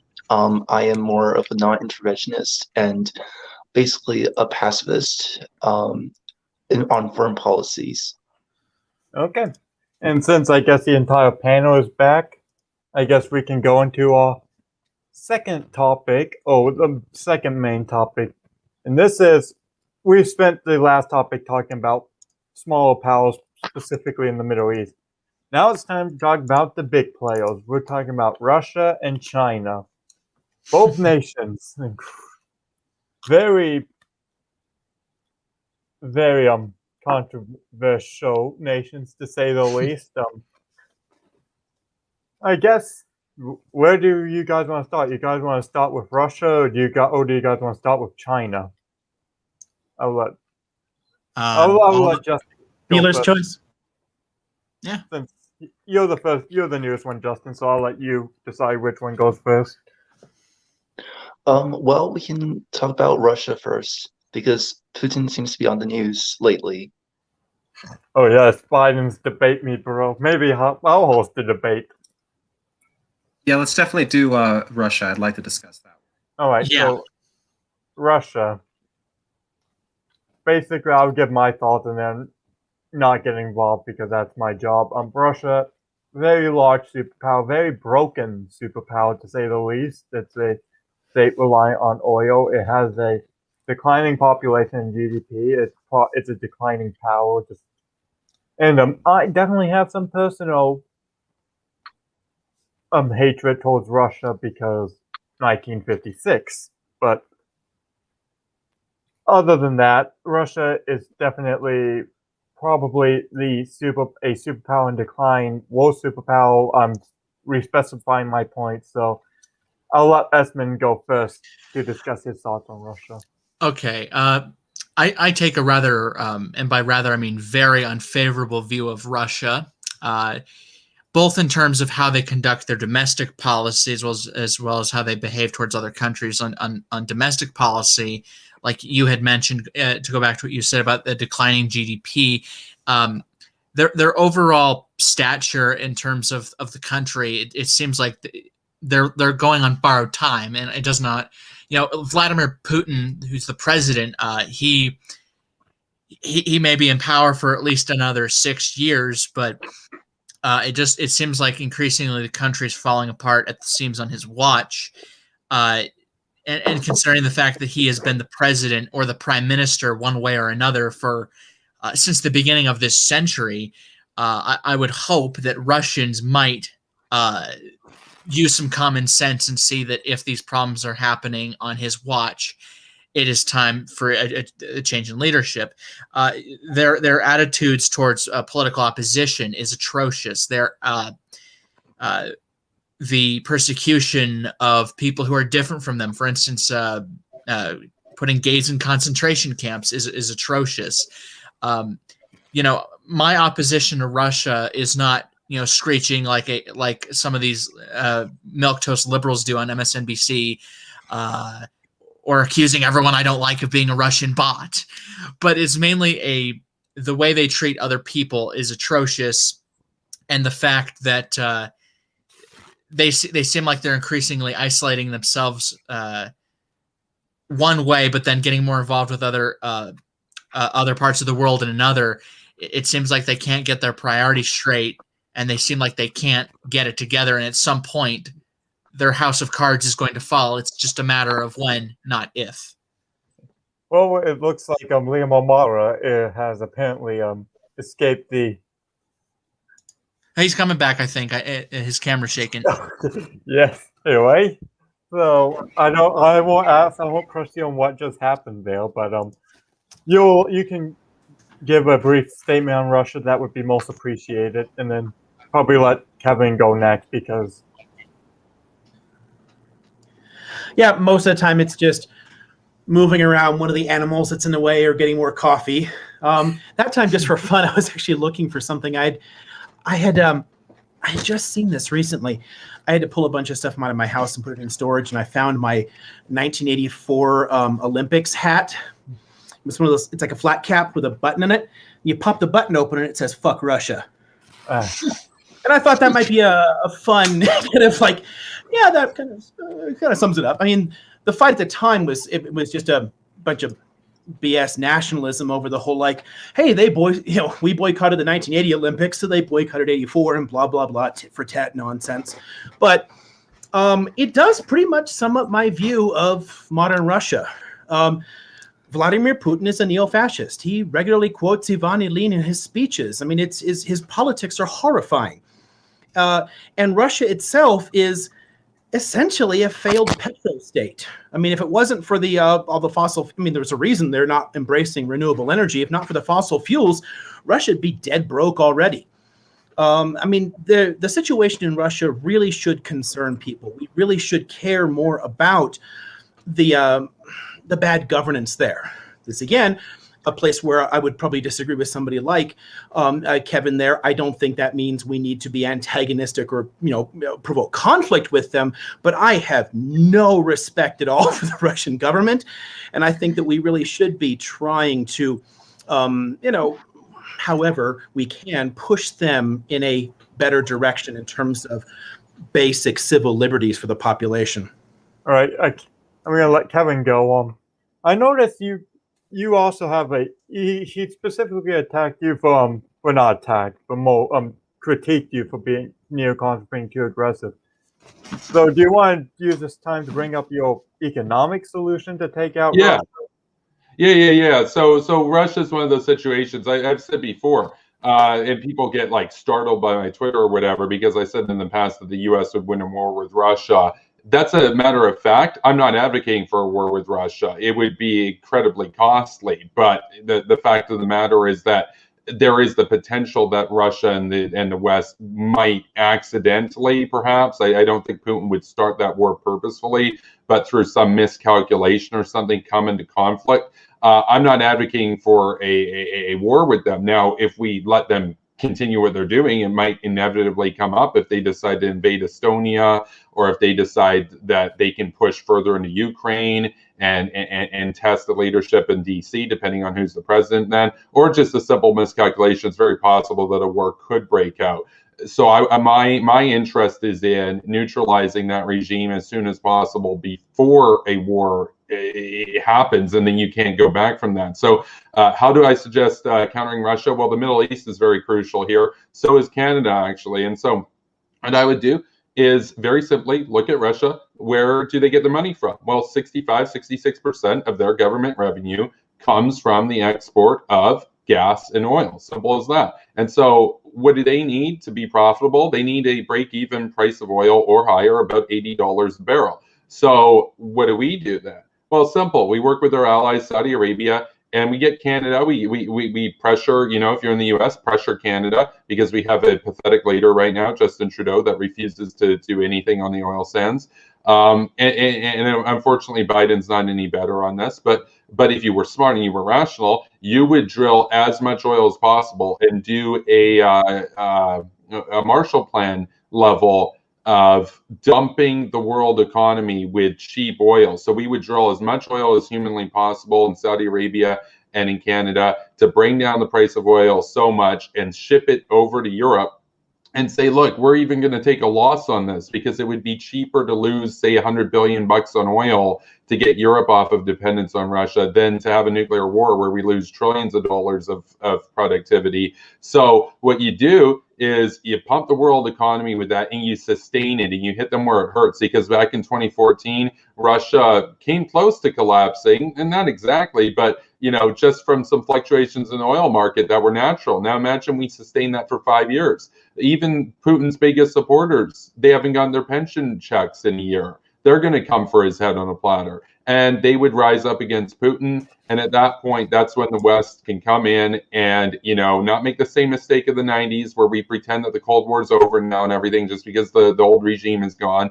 Because, of course, they swapped out communism for fascism. The Cold War never ended. But we actually go in and we break up Russia. We turn it into like 8 or 9 different countries and have the upper hand over every single one of them and reform them over time into Western-style nations, essentially. So basically bankrupt and balkanize. That is my strategy with them to avoid a nuclear war. Thank you. I'll let Justin and then Net7 go, and then we can see if we actually have any disagreements, because it seems like on this section we're actually getting along pretty nicely. So I actually agree a lot with what Kevin has to say right there. The Russian regime have a lot of their money in gas and natural gas and fossil fuels. And I think it is a smart idea to work with our allies to lower the oil price so that it could hurt, I guess, the Russian economy and their income. However, I feel a more long-term strategy we can pursue is to actually work with our allies to develop cleaner energy and renewable energy and alternative energies like nuclear energy with thorium, like even space energy, like we go to the moon and have lunar rocks and bring that back to Earth. We can work with SpaceX. We can also develop more efficient geothermic energy, wind energy, and solar energy with our allies across the globe, and that will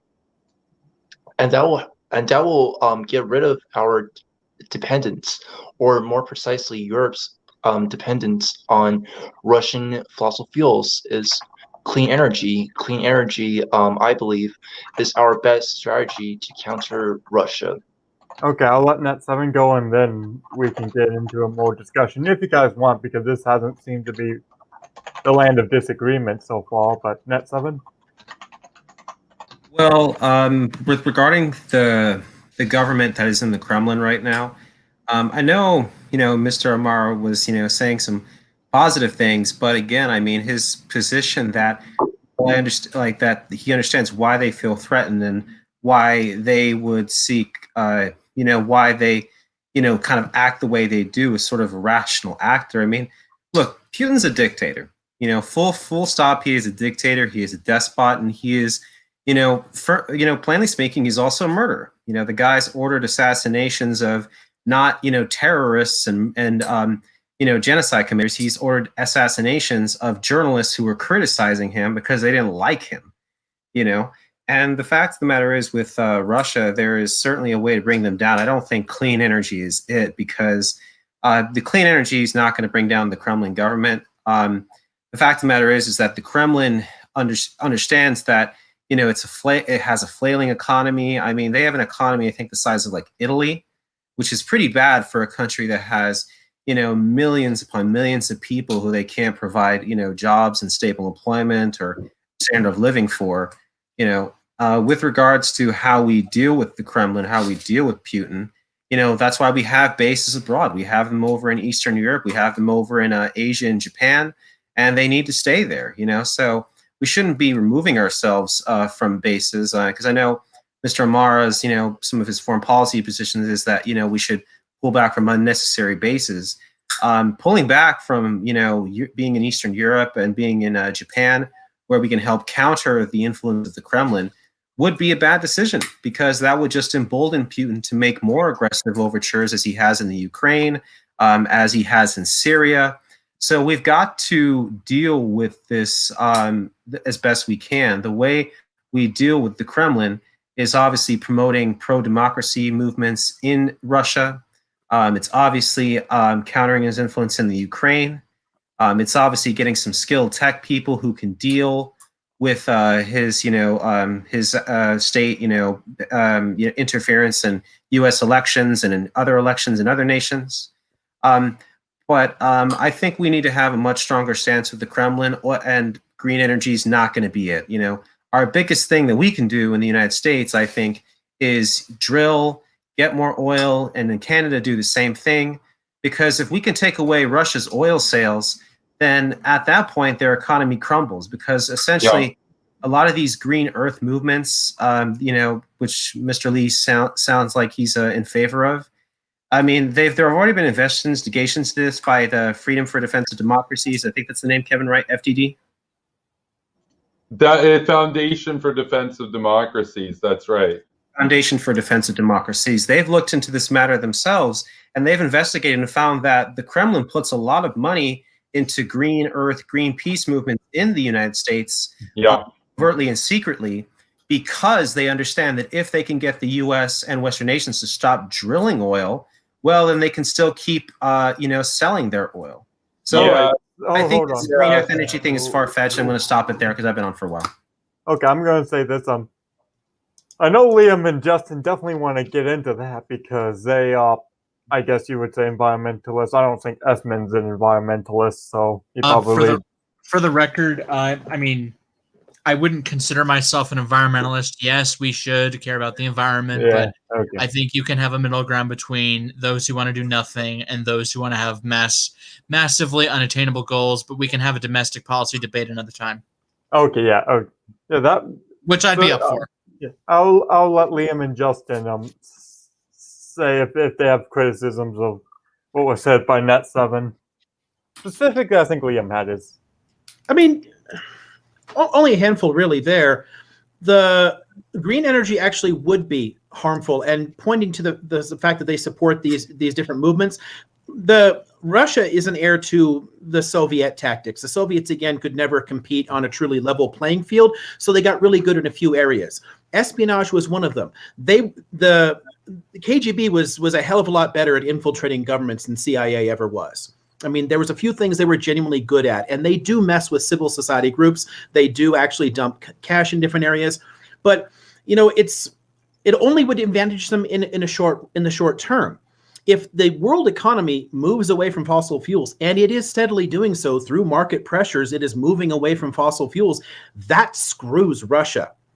So it is not in their long-term interests. But of course, people like Putin tend not to think in the long term anyway. That's always one of the flaws of fascist movements, is they don't really think beyond the immediate need to maintain power. If we really wanted to hurt them, I mean, think about the ties between Russia and Germany over gas, trying to move gas across the Baltic into there. I mean, it's one of the contributing factors here that slowed down Germany's move toward its own meeting its own environmental targets. Britain's done a better job than Germany has in meeting environmental targets, despite the fact that Germany has rolled out tons of solar and wind and whatnot there, because they got a really good deal on cheap gas from Russia, and that's slowing them down. Russia uses the petrochemicals as a foreign policy weapon. You want to neuter Russia as a power in the region? Take that weapon away. I don't think that foreign bases are going to do that. All that's going to do is keep Russia prickly, keep them spending more money on the military than they can possibly afford, which just makes it even more unstable. Undermine the economy, though. That can cause a collapse from the inside that has nothing to do with us, and then they can start picking back up. I just want to point out, once again, geopolitics. If you open up a world map, Russia is located sort of on the North Pole. You know, they're actually one of the most northernmost nations on Earth. And according to a recent study, global warming has been able to melt some of the polar ice and areas around Russia. So so if we continue to use fossil fuels, there will be more ice melting in the Arctic, and this might give Russia more access to warm water ports, and they can have better exports and imports and make money through other ways. So I believe, like Liam said, moving to a green energy would be the best strategy to take Russia's weapon away as a foreign policy tool. All right, so it doesn't seem like we actually. That was that was actually probably one of the most cordial this debate has been so far. So, yeah, good go team. Now it's time though for the second superpower. Now we get to criticize China, right? Yeah. Yes, China. Whereas Russia is a declining alcoholic mess, as we all pretty much agreed to, China is a little more of a. It's a rising. It is a rising country. It is going to become probably the new Russia. And despite obviously, there are certainly some things China has done itself, which is weakening them.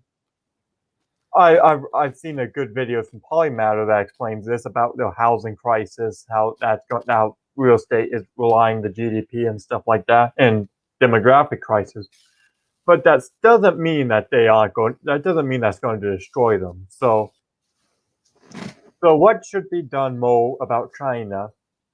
Personally, just me, I'm for a Marshall Plan, completely build up any target nation of them economically to fight them off, fight their fishermen in the Pacific Ocean, which are illegally fishing in nations as far away as Ecuador. So I'll go reverse this time. I'll start with Kevin and move up to Esmond. What are your thoughts to deal with China? Yeah. So on China, I actually have a fairly similar style as it relates to Russia. I mean, these are two countries that both have fairly formidable militaries. China's building up theirs. And so even though a war is technically winnable with either of them, I'm not going to advocate for a direct war. Now, of course, if we don't do anything about them, I believe that inevitably that China will come into a military conflict with the U.S. And I'm not the only one who believes that. A lot of academics as well that have analyzed the situation have concluded that the West and China cannot coexist peacefully. That the ambitions will inevitably cross to the point that it's going to be like the old Cold War. And I believe that when it comes to China is a bit more dangerous in some ways than the Soviet Union was, even though the Soviet Union was more of they were more formidable from a military standpoint. The problem with China is that we've allowed China to have such a sway over us in terms of our culture and our economies that the Soviet Union never could have had. So you can imagine that, there were the McCarthyist sort of trials and stuff that happened investigating Hollywood back in the day. And some of them that they found were real communists. Others, it was largely not the case, but that it was a scare. Whereas with China, though, it's very clear. Hollywood studios will straight up change their scripts to appease the Communist Party in China. They have a level of influence that the old Communist Party in the old Cold War never had over Hollywood. They tried, they never got anywhere near it. China, on the other hand, straight up says, well, you can't show your films in our theaters if you don't change it. And so we're taking our soft power advantages and allowing the Communist Party to edit it to suit their hegemony. And that's a big problem. So what we need to do is we need to recognize that they are a menace. They are an economic beast that we have allowed to grow. And just as we have allowed them to grow, we also have the power to cut them off. And so what I would do is I would recommend that the United States, as well as all Western countries, take on a full, basically, blockade approach where we say, we're not trading with you anymore. You're done. And not only are we not purchasing or interacting with you anymore, but anybody who continues to do business with you, Germany, Switzerland, etc., they're getting sanctions if they continue that relationship. And so what we do then is we take their biggest advantages, which is their stranglehold they have over the world economy, and we take them back to what they had under Mao in the 1950s, where they can't trade with anybody except for like Russia, North Korea. And the difference is back then, the people didn't know any better. They weren't wealthy. They were relatively poor. Now they're still poor, but they're a lot better off than they were before. The Communist Party will lose its legitimacy if they can't provide jobs. If there's nobody trading with them, they'll lose their jobs. And so the people would rise up and come for Xi Jinping's head on a platter, and they would essentially overthrow the Communist Party. And again, at that point, that's where we would need to recognize, well, we can't make the same mistake of the Cold War, win the Cold War, and then to say, oh, it's over, we don't need to do anything. That's when we go in there and would assist in transferring over power to either the legitimate government in Taipei in Taiwan and have it become the Republic of China in the mainland as well, or again, bankrupt and balkanize, where you have Xinjiang become its own independent country. You have Tibet become an independent country again. You have, a part of the East perhaps integrate with Taiwan, and then you have a different part. But the key point there is at the whole time in that process, you are leveraging your power, having the upper hand, and exerting your hegemony so that the region turns out in your image. Essentially, that's how we get rid of them. Is we cut them off economically. And if they don't like that, if they decide to fire on blockading vessels or whatever, well, that's them. I don't think they would, because they get wiped out in 45 minutes. But that's right. the deal. So. Net7, I'll let you make your point.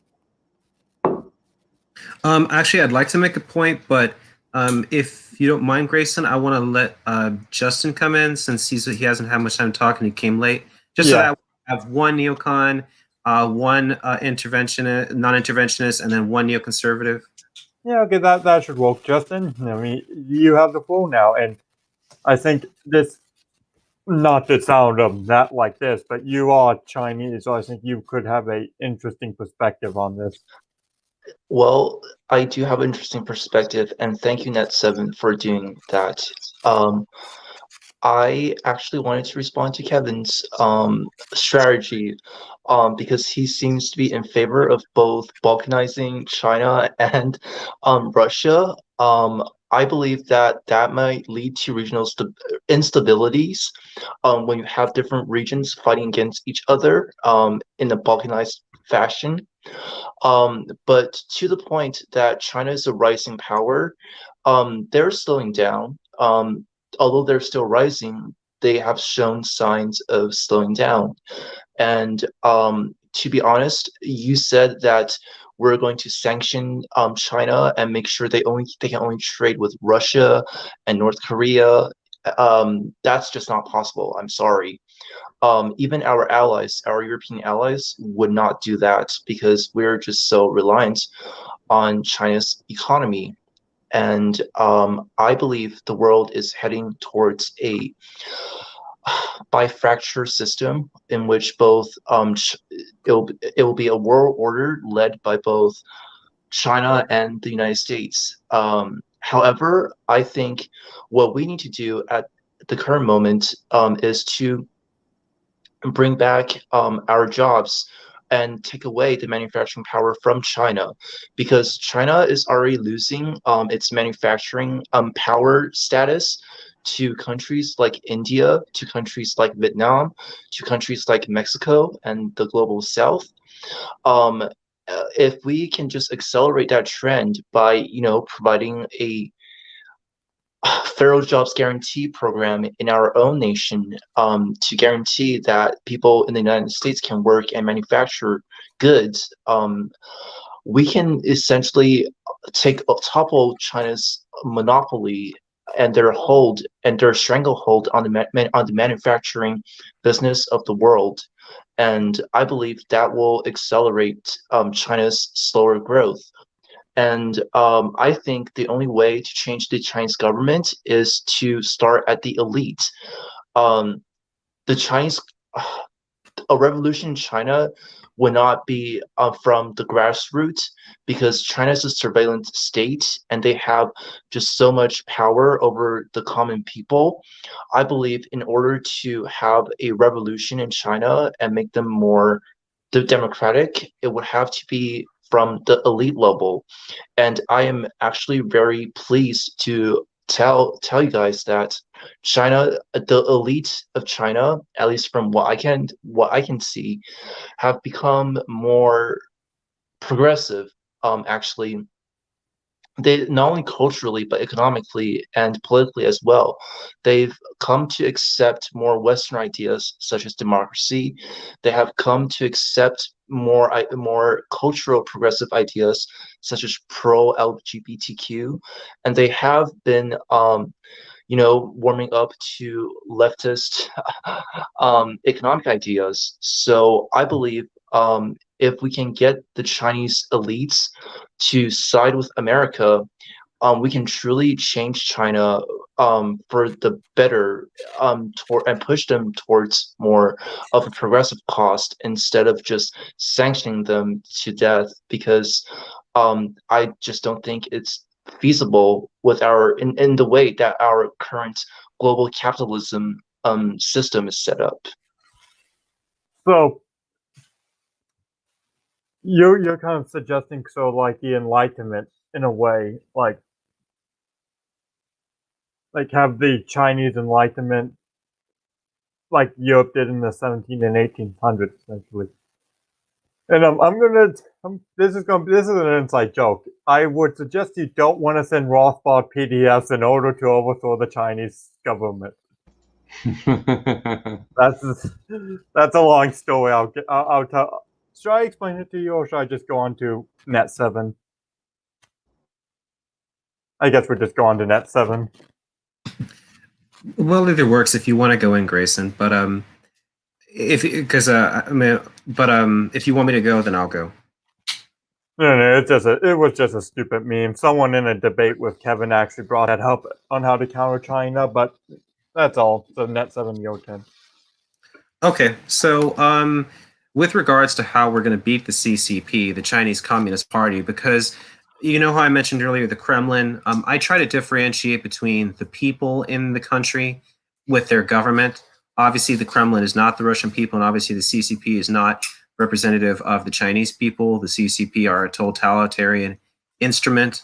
The problem is that unfortunately, I don't see us going. I don't see us being able to avoid a war with the CCP in the future. I would like to avoid that, but the problem is that we're coming at a crossroads between two great superpowers, both with divergent ideas for the future of the world.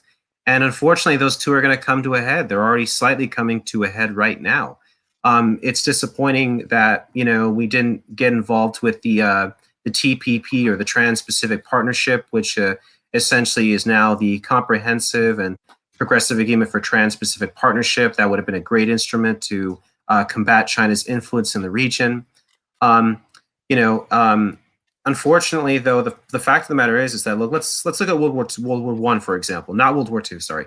So in World War I, what led to that conflict? Well, a partial reason is demographics. So if we look at France, its population was declining. France and Germany had issues with each other. They were regional enemies. Both had visions, of elevating their status as empires. But France understood that its population was on the decline, and that if they did not go to war with Germany now, they would not be able to match Germany later, because they predicted that Germany's population for men was going to, demographic was going to be way better than theirs. So the fact of the matter is that we look at China today. In part, their demographics are horrible. They have so many more men than they do women. They don't have enough women to match for men at marriageable ages. You're having a lot of men who don't have relationships, with who aren't going to get married, And so that's a problem right there. You're not going to have enough children. You're not going to be able to fill the workforce. And China's the Chinese government, the CCP, has very xenophobic laws in the books. I mean, if they would just open up, liberalize, I mean, as a neoconservative, dare I say it, liberalize a little bit their immigration laws, then they could help alleviate this demographic issue that they're having. But they're not going to do it because there's a lot of xenophobes within the CCP government. So that's not going to happen. And fortunately, what's going to happen is that China is going to be, the CCP are going to be faced with a choice: go to war, throw the dice, and risk it to maintain power and influence and for the government and to maintain its presence, or let the demographic problems take their toll and eventually dissolve due to either internal chaos or outside factors. And historically, when push comes to shove, governments like that throw in the dice and decide to go to war. And not only that, China has a terrible infrastructure problems. I mean, they have buildings that have like terrible codes that are not structurally sound, that are just collapsing. So China realizes that, look, it's either going to dissolve due to its demographic problems and its terrible infrastructure problems, or it's going to have to fight. And I think that the CCP are going to choose to fight, and we have to be ready for that.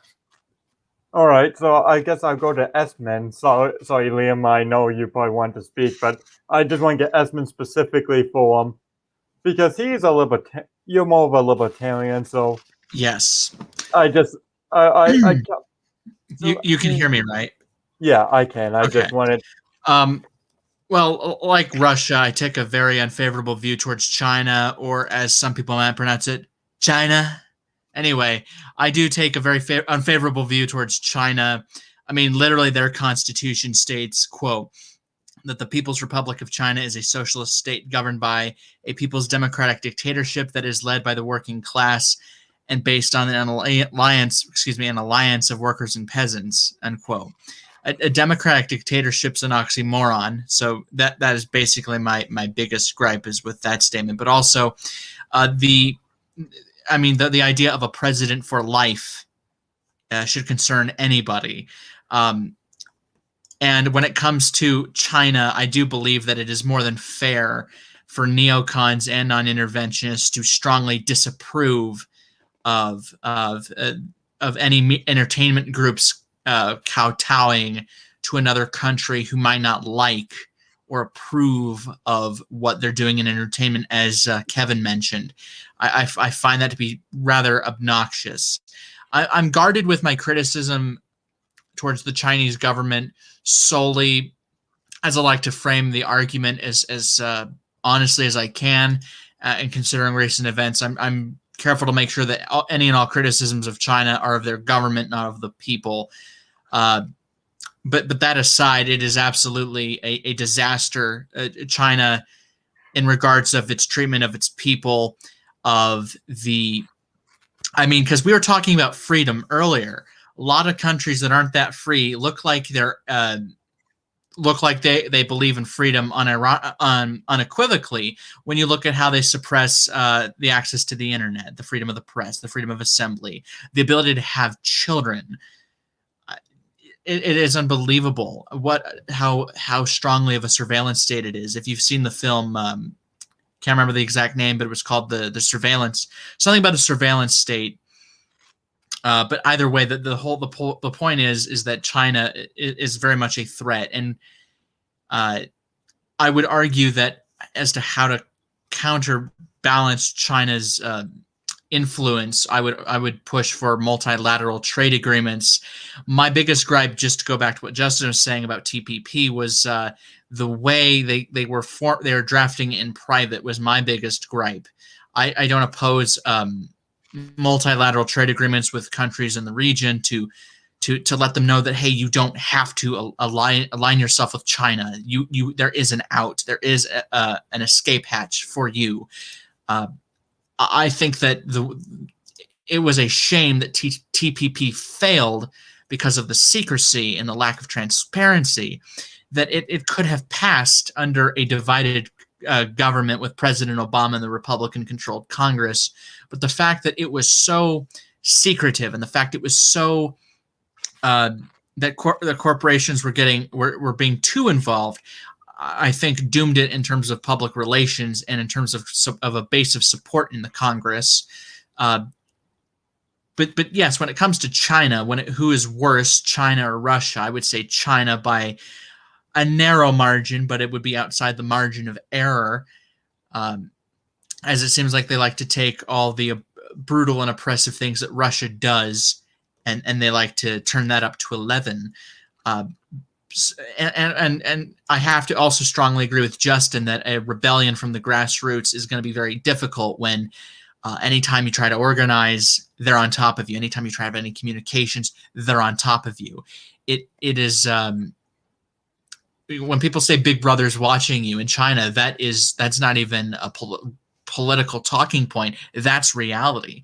So yes, I do take the non-interventionist stance, although sometimes it might buckle slightly when it comes to China. But I'm afraid that if we tried to remove Xi Jinping from power, that would create a whole can of worms we couldn't even begin to fathom how we could close it. Okay, so we've been having an agreement so far. So the final panelist, Liam O'Malley, I'm going to ask you this in sort of a unique question to you. Let's just say in 2020, CA42 flips blue in a massive upset, and you are now in the chambers of Congress.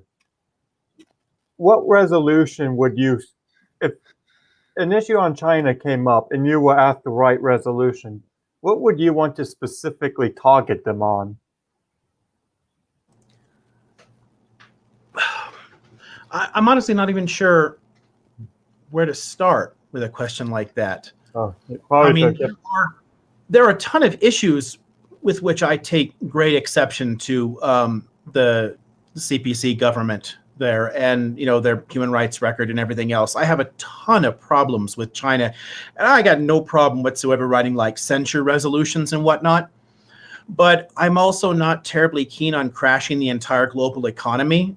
So getting into some kind of like currency war or trade war doesn't really appeal to me. I'm not really keen on throwing, hundreds of millions of people into serious like economic straits just because we don't like their government. So, things like that you'd have to be a specific circumstance. You'd bring up, just like, what would you write on China? Like, it depends on what issue has come up, what I would say, if there's a few moments to do it, because I have tons of thoughts on China as a whole, but there's one thing from each of the other panelists that really stands out to me, that if you guys can give me a moment, I can throw like at least like one quick thought at, not even as much in many cases as like an argument or a debate, but just an interesting like thought that you guys, each of you raised, that I thought stood out. Just in order, the question of film and film censorship. I mean, I'm radically opposed to censorship. I'm a fanatic lover of liberty personally. So the Chinese Communist Party's censorship of the internet and of media that comes in really bothers me. However, as a scholar of globalization and of cultural globalization, I got to point out that we didn't have that kind of leverage over the Soviets. They just didn't play our shit. Western movies rarely played in Russia. Our music didn't play. I mean, our rock just skipped over Russia. I mean, people had to buy stuff on the black market. There was a thriving black market in buying like Blue Jeans and Beatles records because you couldn't get it. Edited or not, they're at least getting exposed to a lot of our ideas, not as many as we might like, but we have a significant amount of soft power in China because of that cultural globalization. And I don't think we should discount the long-term impact of that. And I can point to just dozens of examples around the world where over the long term, that has a significant impact. On manufacturing, as a quick thought to Justin, I agree with you on a federal jobs guarantee, but China isn't the problem there in terms of manufacturing. It's automation. We're not going to get millions of manufacturing jobs back just because China is losing them. We could employ people, but they're going to be in different areas. We manufacture more now than we did before. We just do it with fewer people because there are more and more robots and computers running things. So the Andrew Yang argument. Yeah, well, it's because it's not a China issue at all. It's just like scapegoating onto China. That's a process that's happening everywhere, and it's happening in China too. They're automating jobs and they're losing manufacturing positions. And it's like we're never going to manufacture little plastic shovels again. Like, why would we do that? You know? So China was doing it. China isn't doing it anymore because they're moving into more and more high-tech stuff. That's moving to Vietnam. So those jobs are always going to ping pong around the world. You know, I'm not going to like ignore that. On the demography question, Net7 brought up a really interesting point about demography and war and all that. And that's actually true. States that feel threatened, that have some kind of internal crisis, often lash out. This is across our history, you often see the greatest internal persecution against minorities happens when a government is actually at its weakest and it needs to shore up support among people. You know, China does have a significant demographic time bomb because of the whole one child left behind and people's, you know, preference for male children or whatever. There's a lot of Chinese guys who are never going to get laid. And as the country gets richer too, and as it urbanizes, the same patterns are happening in China as everywhere else in the world. People are choosing to get married later, if at all. People are choosing to have fewer children. So a lot of the educated women in China, even though there's fewer women, are still going to make those same choices. You know, I don't think I'm going to get married right now. I think I'm going to put that off. And that leaves a whole lot more angry dudes and angry men, lots of angry unemployed men or whatever, lots of angry sexually frustrated men. There's a lot of problems that can come out of that. But to me, that's a significant argument in favor of diplomacy and economic cooperation there, because the more you create an antagonistic environment, the more likely they are to lash out at us. Why do we want to be the target of that? Why do we need to think, oh yeah, war with China is inevitable? No war is inevitable. It's always a series of choices that you make along the way that make them happen. And we don't have to be up in each other's faces such that when things get bad enough and that government needs to crack down and, you know, come up with a good excuse to send those guys off to war to get killed because they can't get laid, that doesn't need to be a giant land war in Asia with us. So that would be my issue there. And then a last little quick one on rebellion. And this comes up a lot too. More repressive states, surveillance states, you know, it is a lot harder to rise up against your government. And certainly we saw, like, I don't know, just think about the massive crackdown in Tiananmen in 1989. I mean, this is a government that's perfectly willing to slaughter its own citizens, and that's not going to change. That doesn't mean it won't happen, though. One of the reasons that the Chinese government is as oppressive as it is that China has, for millennia, a constant stream of peasant uprisings, and it still has them. People out in the countryside freak out, burn down local government offices and protest, and the police have to come in and beat people up. That's never going to stop. It's a very large country. And the situation can push people over the edge. This is one of the things that I thought was, I study the Arab world as one of my areas of expertise. The situation in Syria, when the uprising finally kicked off there, when it spread out of the movement in the south in Daraa and became like a nationwide protest, like, oh my God, a bunch of people, we were having conversations about just how awful this is going to get, because you knew what Assad was going to do to people and you knew just how bloody it was going to get. But the fact that that wall of fear broke down in the first place, the fact that people were willing to gather in large numbers and protest against a government with an established track record of using artillery against human beings, says something. The situation can build up. And this is where, again, to take it back to the beginning, cultural globalization matters. The more they see our freedoms, the more they want them. And this can push the Chinese people to change their own government. I don't think we need to get involved in wars or balkanize the country or anything like this.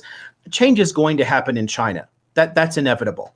You know, it's just a matter of, you know, how we can steer the international climate in a way that leaves things in a decent position that doesn't hurt us in the long run as that happens. Oh, okay. So does anyone have any other comments about China? Oh, yeah, I do. It's just another criticism of China is that negotiating with them, sometimes it appears to be a waste of time. You know, they manipulate their currency and it's kind of like trying to talk to North Korea. Is you think you might get somewhere with them, and then they completely just stab you in the back, and it does seem to be rather it seems to be just a general waste of time to try and talk to them. But I do say that I hope that people in China who aren't total bootlickers to Xi Jinping, hopefully somehow, some way, they do get exposed to the freedoms that we do have in the United States and other countries, and that hopefully through incremental progress, it can weaken the resolve of the Xi Jinping regime to bring, as Justin said, the elites of the Chinese Communist Party to chip away at their standing, and that eventually they will fall. But I don't see Xi Jinping being unseated at any point in the near future. Okay. So, any other responses? Can I respond real quick? I just make one point. Sure. Mr. O'Mara, says, and obviously it's one of his campaign, ideas that, that we want to end our estrangement and reestablish ties with China that are positive. But he made the point, well, because of the peasant uprisings in the past, the dictatorial attitude of the government is not going to change. And he mentions Tiananmen Square. And he also mentioned, people eventually will change their government. That's inevitable. Let's look at Tiananmen Square, for example. Like he mentioned, Tiananmen Square is where they literally machine gun and shot at people who are saying, hey, we want democracy. And then very recently, we had the Hong Kong protests where, the CCP's police in Hong Kong were essentially beating up. And if there were no cameras around from, foreign journalists, they probably would have also shot people left and right if they could have as well. A government that does not want to change is not going to change, no matter if the people say, hey, change, because there will always be groups of individuals who will support the status quo in one way or another, whether it's a sizable whether it's a minority population or even a large population who say, hey, I like the way things they are because at least there's structure and stability. The fact of the matter is that the CCP government is not going to change. It's refusing to change. And the problem is that, yes, as Mr. Amar said, not all wars are inevitable, but some are. And the fact of the matter is that when the CCP is faced with a serious demographic issue, like France was faced pre-World War I, in which they do not have a population that is going to be able to keep their country stable, in which they have severe declining birth rates, and because they don't have enough men and enough women, and because they have a terrible infrastructure problems, and this has been talked about on China Uncensored, if you guys have ever listened to him, in which they literally have, buildings collapsing because there's so much corruption and bribery among the, government institutions that are responsible for enforcing building codes, if you can call them that. The fact of the matter is that the CCP is going to be faced with a question: go to war and try to maintain the power structure, or B, let the power structure die over time. Over time, historically speaking, governments have chosen the first option. So that's all I'm going to say on that. All right, I know, Liam, you've asked for a minute, so I'll give you the minute. I ask, don't act like cause. Yeah, just as a quick response there. I mean, the government can be very brutal, this and that. I mean, looking back to Tiananmen, but gosh, I don't know. A lot fewer people were killed in Tiananmen than in the 1982 Hama massacre in Syria. And Syria is a whole hell of a lot smaller country. I mean, we have had tons of brutal, horrifying surveillance states and police states around the world, and people still get fed up. At some point, the Chinese people are going to get fed up. Whether that process manages to be peaceful or not, whether it reforms or just collapses into chaos, whether there's a civil war, ultimately, we don't have to be on the firing line for that. That's a choice. We would choose to get involved in that. If China devolves into civil war, let it. If it manages to fix its shit through reformism, let it. But I don't think we need to insert ourselves into that as if there's an inevitable conflict. China's rise as a global power is inevitable. I mean, just because of the size of the population and resources. That is an issue. What kind of government it has, who knows? I'll tell you as a historian, the only constant in the world is change. You know, there's no, this isn't going to stay, this is going to stay the way forever. Nothing happens that way. Nothing stays the same. It's always in a continuous state of evolution.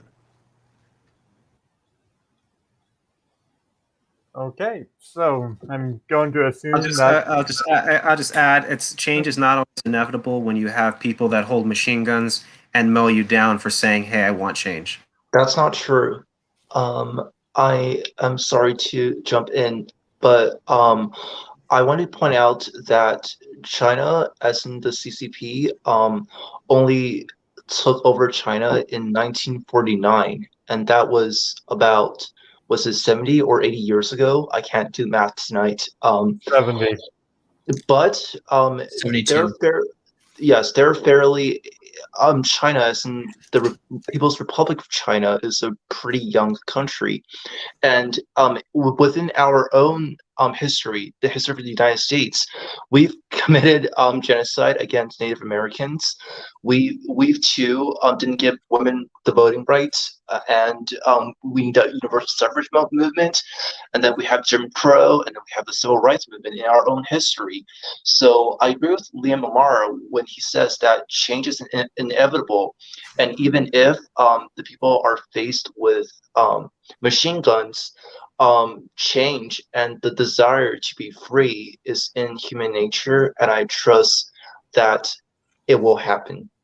Yeah, well, it's also, it is true that in terms of when people say they want change and they get viciously attacked, like you saw the people who are in the Deep South who are part of the civil rights movement, who they would just get beaten, sometimes to death, or they'd get dogs would maul them. They'd get sprayed with these fire hoses and tear the skin off them. I mean, yes, it can be quite brutal sometimes if the police abuse their power, as sometimes that's the case, to put down these protests. But I would argue that it's still worth fighting aggressively for change, because it may be physically painful and you might be left with scars from it, but sometimes that trouble is worth getting into. And eventually I would argue that if they keep going at it, it may be slow and there might be setbacks they suffer. But again, like I said, I think twice now, once in regards to, I can't remember the context, but essentially incremental progress. I'll take that at the end of the day rather than no progress or regression. I'll take incremental progress, but it's worth fighting for that change. It won't come easy, but the only way that what you're trying to do will fail 100% of the time is if you don't even try. And I will acknowledge that sometimes the good guy does not always win, and that is unfortunate. But I would rather the good guy lose, but had given an effort than the good guy losing by not even trying whatsoever. Okay, so Yeah, in losing, you often can still win too. There's oftentimes an example that you set in doing so. I mean, the Palestinian Intifada in the late 80s absolutely failed. The National Liberation Front in Algeria failed militarily against the French government. Ultimately, it was people pouring out in the streets and shutting the business down that got France to really negotiate. It was the changing international climate. The military uprising failed, absolutely, but it did inspire people and it did push them in the right direction there. I mean, as long as people are willing to absorb the casualties and push back, as long as they're willing to stand up, it's very difficult for a government to survive in the long run. Hold on, I also want to. Do any of the Net7 or Kevin? Do you guys want to say something on this subject? Yes, I want to add, as I've said before in the private chat, the good guy doesn't always win. And the idea that we live with in the West, particularly in the United States, this idea that revolutions are inevitable, that change is inevitable. We have this mindset because of the Revolutionary War in our own history. You know, this was a war in which we fought a revolution against Great Britain at the time for independence. And And that was even a hotly debated issue among even people who were living here. There are many loyalists in America at that time, but it was not inevitable. And now we were successful, pulled off, we got Britain to the negotiation table along with France's help to recognize their independence.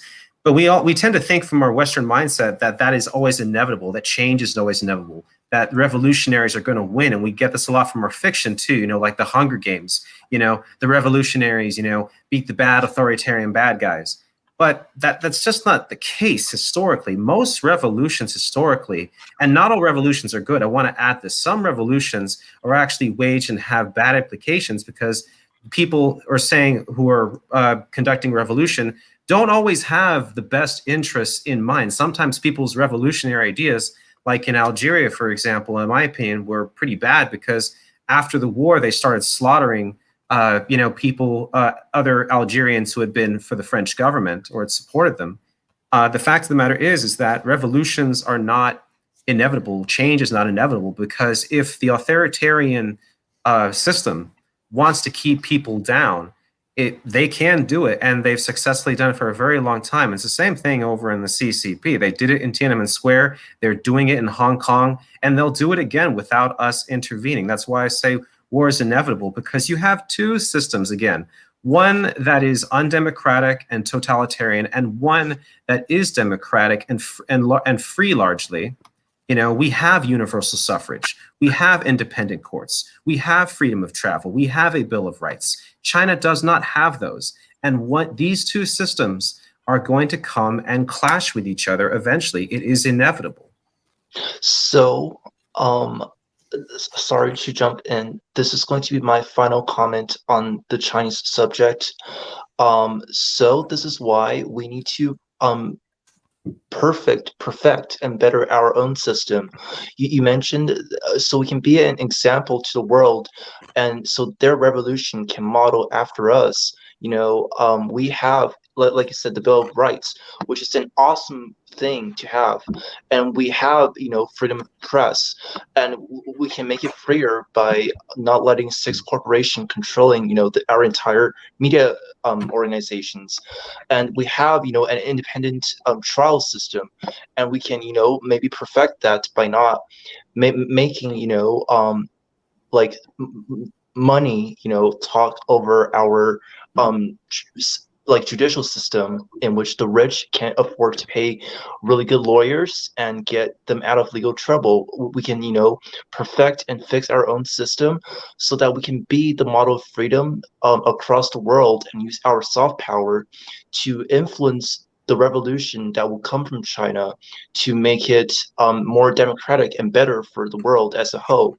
Because we do know that not all revolution are good, but revolution is inevitable and change is inevitable. In the past, China is a very patriarchal society in which the male dominates, but now women can work, can drive, can earn money, and have mostly the freedom as men do. So they are changing. They are having incremental changes, and I believe it will change for the better. Okay. Uh, I was going to go to you anyway because you've been Okay. uncharacteristically quiet. Yeah, so basically, here's the problem about this idea that revolutions and change are inevitable and everything. 2 points on it. One, as my friend Net7 had alluded to, oftentimes they are not. A great example of this, to illustrate the point, is North Korea. North Korea is a system that so exemplifies this idea of, there's that law from Newton that an object remains at rest or in motion unless acted upon by an external force. North Korea is so entrenched and consolidated, and it is so unthinkable for there to be any sort of collective action there, that there could never possibly be a revolution. We know this because there were the whispers of one in the 1990s amongst the generals, because of course that's the only way they could be, is if the army were to do a coup. And what happened? Well, obviously it wasn't very well organized, because it can't be, because the branches aren't allowed to communicate with each other to ward off a coup. And well, the people that were implicated in it were rounded up, taken to the Rungrado May Day Stadium, tied up to stakes in front of the dais, and doused in kerosene and let it blaze. And there was one general that managed to get out and defect and told the tale about it and how he got spooked and knew that it was time to leave. But basically, they just burn you if there's any potential talks of any sort of revolution or whatever, and your family goes to a gulag for 3 generations. Totally impossible. And of course, as they get more money and more technology, they become consolidated. And it's like, yeah, these revolutions that happened 300 years ago, they didn't have the technology to observe everything that you're doing 24/7 the way that China and North Korea do today. North Korea is a more hyper example, but it illustrates the direction that China is going in. Second is, even if there was a 10% chance that there could be at some point an organic revolution in China that might have a chance of succeeding, albeit very bloody and might be quelled down anyway, why not speed it up? Why not set the material conditions on the ground there to ensure that it occurs? And in my case, it would be cut them off from trade so that there's no jobs anymore, because that's the legitimacy that the CCP derives, is that they give jobs to people. People there aren't necessarily fans of the Communist Party, but they're like, well, if we keep our jobs, if we're increasing our living standard, whatever, even though, the CCP is gearing up for a war that's going to hurt them in the long run. Now, if we force that sort of the conditions in which change is catalyzed, then yes, it's more likely then that a revolution would happen, and then you can intervene to side with the revolutionaries, because we want to minimize casualties, and we also want to exert our influence, and we want to solidify our interests as efficiently as possible. Third to this is, if we don't, and we just say, maybe one day there might be a revolution.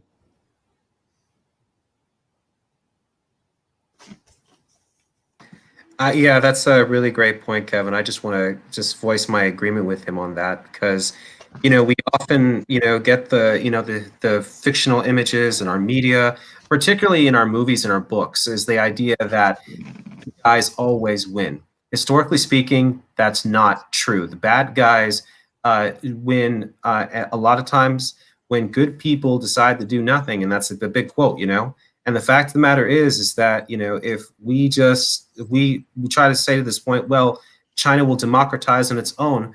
We tried to see that with North Korea, and guess what? How long are they still in existence for?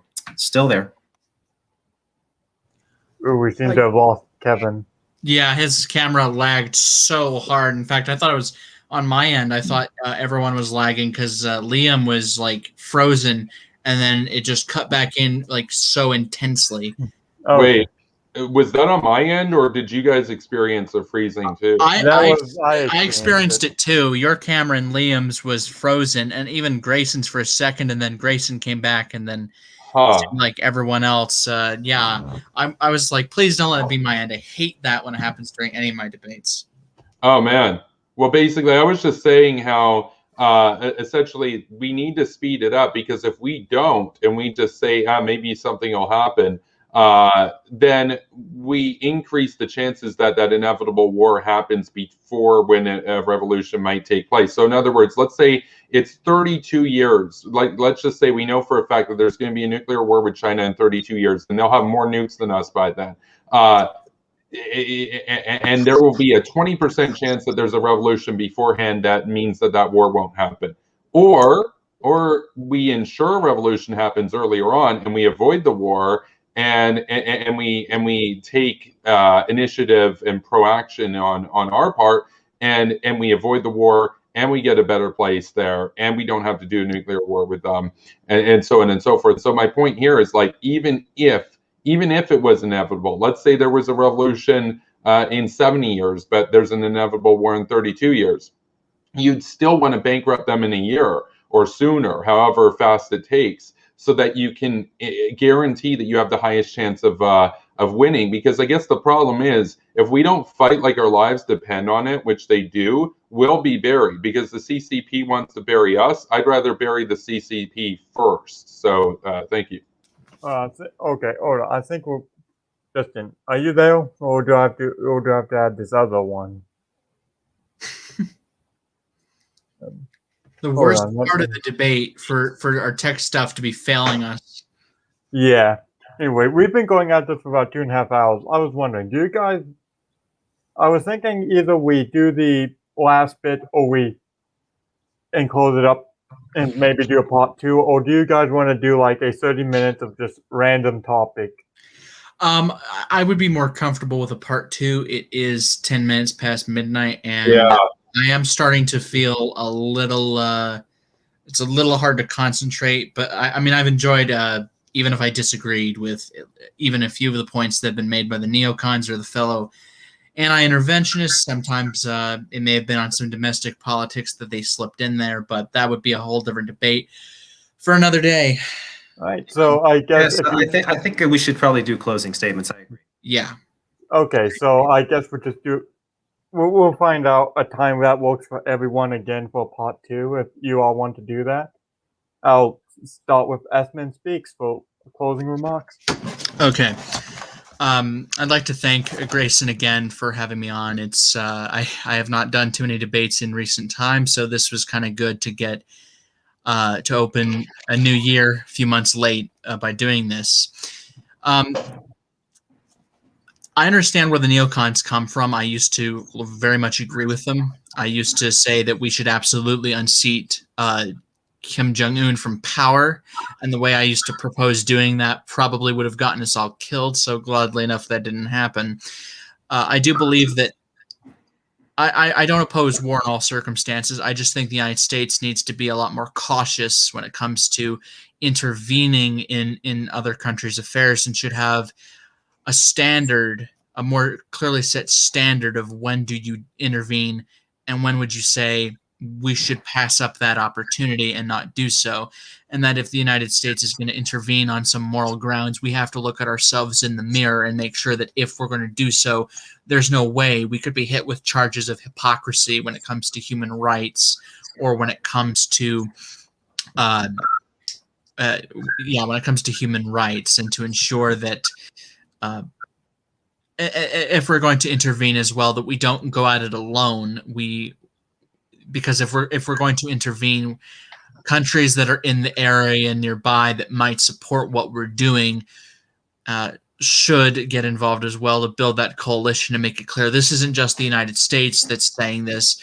You know, there are people who do agree, and they'll have a tie into it to ensure that you can't just say, oh, it's those quote unquote ugly Americans going at it. It's other countries believing that this is truly a moral issue that we've got to go in for. And I have often criticized fellow non-interventionists who use their position to attack the United States. While, yes, there have been charges of rank hypocrisy amongst the national leadership, I'm fully confident the American people, if they got a full unfiltered view of the United States foreign policy, would come to the conclusion that they would come to on their own about whether or not to support certain interventions or not, and that the United States should look at every one of its alliances and give it a once-over to see if this alliance is worth keeping, like with Saudi Arabia. Should we keep it or should we not? I'd hope not. And to also push Israel in a better direction to say that after several elections in less than a few years, they've got to get it together so that they can have a more stable government, because they can't keep having the same thing happen over and over and over again and expecting a different result. And that I do hope for peace in the world. And I do understand that of the harsh reality of living on the same planet, as we only have one planet to live on, is we're naturally not going to agree, and that in the end we're a flawed and fallible people, but that constant war isn't an option, and war should not be inevitable. And I would disagree with it being inevitable, but it is too late to flesh that point out again. But I will say this: I do disagree in good faith and respectfully with the neocons. I hope that if they are right, I hope it is something that's realized quickly, because if I lose a debate but win the truth, then who's to say I didn't win something out of it? But thanks for having me on, and thanks to the neocons and fellow anti-interventionists for joining this pretty relaxed but sometimes contentious discussion. All right, so we'll go to Liam Amar, Dr. Liam Amar. Okay, so I don't know, just to wrap a couple things up, I guess one thing that I would make as a point, and again, this just comes out of both personality and training as a historian, is I tend to think about things over the long term, over the longue durée, not just in terms of like the constant tussle. And that's one of the things that's tricky about looking at revolutions, because we're sort of conditioned to think that revolution just changes things, but that's literally never how it happens. Real change, is a slow process, and revolutions are always really, really messy, and they do not tend to work out very well. Which is why, I mean, the whole argument about good guys and bad guys, and the good guy doesn't always win, whatever. I mean, it honestly doesn't make a lot of sense to me. It's always going to be a pretty complex situation. It's going to be difficult to just figure things out, but change is going to happen. Nothing stays locked in place.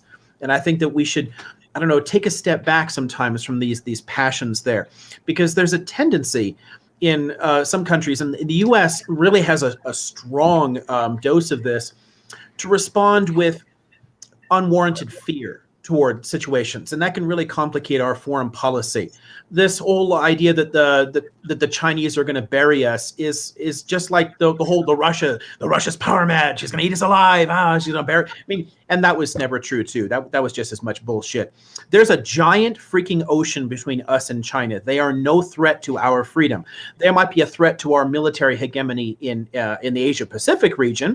They're certainly a threat to their own people, but they're not a threat to our freedoms. And I think that gives us the space to take a step back and to view the situation a little bit more dispassionately. And that'll be, I guess, my argument just in foreign policy in general, is to try and take a step back from some of our own passions and our own emotional involvement in things, and look at the longer term.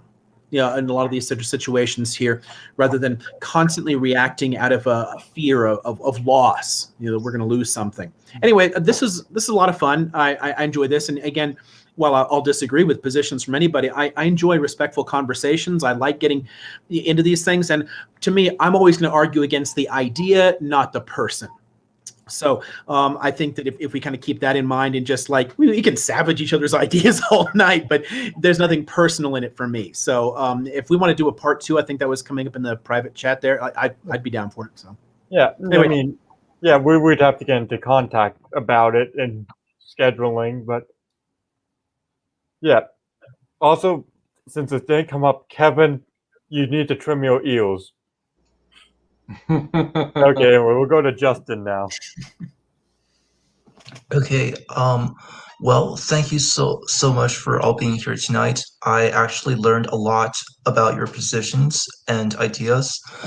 And I just want to say, not everything in foreign policy is strictly black and white, good versus evil. And we should know that, because we've talked about the Chinese regime a lot for the later half of this conversation and panel. And we seem to paint China as this evil empire that's threatening, that's going to bury us. I think was the language that one of you guys used here tonight. Which is untrue, like Liam Mar said. We literally have an ocean separating us from China. And while China have been really brutal towards their own citizen, while China have been really brutal towards their minority, China has also improved the lives of millions of Chinese people, lifted them out of poverty, give them electricity, clean water, and access to education. So in terms of foreign policy, when we look at a country, it's not black and white, and no single country is all evil, and no single country is all good. What we can do to improve our foreign policy is to strengthen our ties with our allies and improve our own system, so that we can be the best version of the United States to be on the world, and present the other country that our solution, that our way is indeed the best way to go forward. Okay, and we now go to Mr. Kevin Castley, Cone Laws Castley. Yeah, thanks for having me on, Grayson. It was an interesting debate. Basically, for my closing remarks, I'll say this: there's been a lot of talk about morality, about hypocrisy, and whatnot, about imaging and everything. I will go and say here, the meme in our community, and basically say, uphold Gene Kirkpatrick thought. There is no. Let's be clear. There is no contradiction for the champions of liberty to work with unsavory actors throughout the world. We didn't start the fire. We didn't choose the world to be as it is. We take it as it is, but we don't accept it at face value. We try to forge it in our image, and if we allow ourselves to succumb to the dirty hands problem and say, we're too good, we're holier than thou, we can't work with anybody that's done anything undemocratic or whatever, then we will be buried. The Soviets would have won the Cold War if we didn't work with Pinochet, if we didn't work with the Contras, didn't work with the Shah, and so on and so forth. Didn't exercise influence in Greece and Italy and so on. They would have taken advantage of our, the West's self-righteousness and destroyed us, and then we would have forfeited the world to them. And so I think it's very clear that, all else equal, a pro-Western dictator is greater than an anti-Western dictator because you have leverage over them. You can push them to reform after the greater evil is defeated, whereas if they win, their end goal is tyranny forevermore. And so I want to be very clear about something. People might say, oh, you're a hypocrite or whatever. It's like, no, I live in the real world. I've been mugged by reality. However, I'm not going to become some nihilist who just says, oh, spheres of influence, there's bad guys here, bad guys there. No. I want to make the world a better place.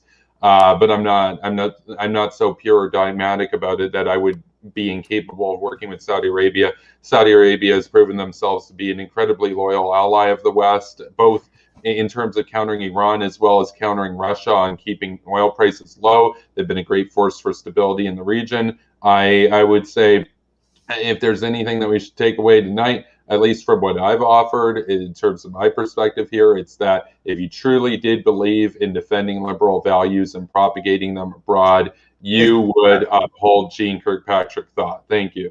Okay. And so with that, we go to our final closing remark by Net7.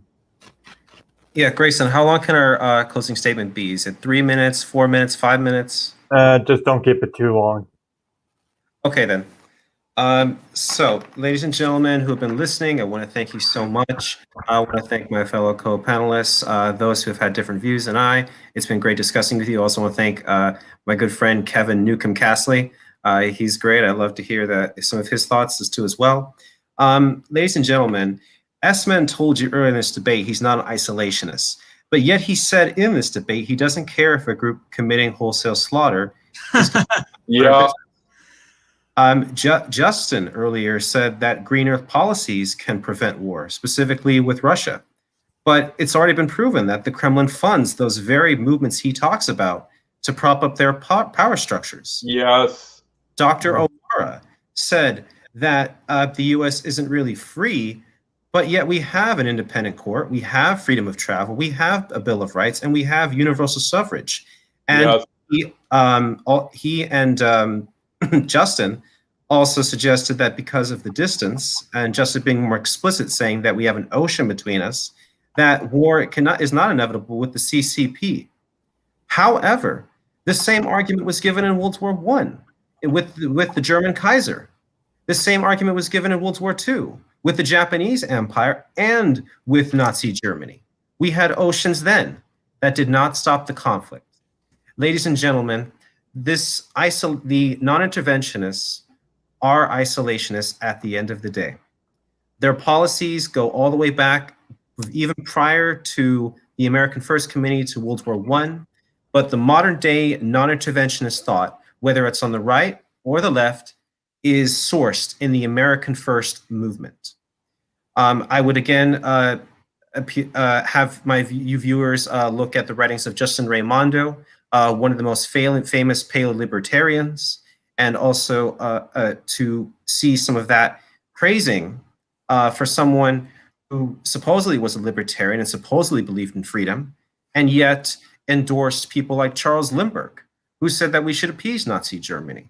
And I would harken back to that again. This non-interventionist, isolationist policy is not solely struck to the left or the right. It's been both. Gore Vidal was a very famous leftist, and he was an isolationist from World War II. We had William F. Buckley, who wanted non-intervention too as well. Both believed that this war was not our war. Well, ladies and gentlemen, yes, Justin is right. We don't live in a black and white world.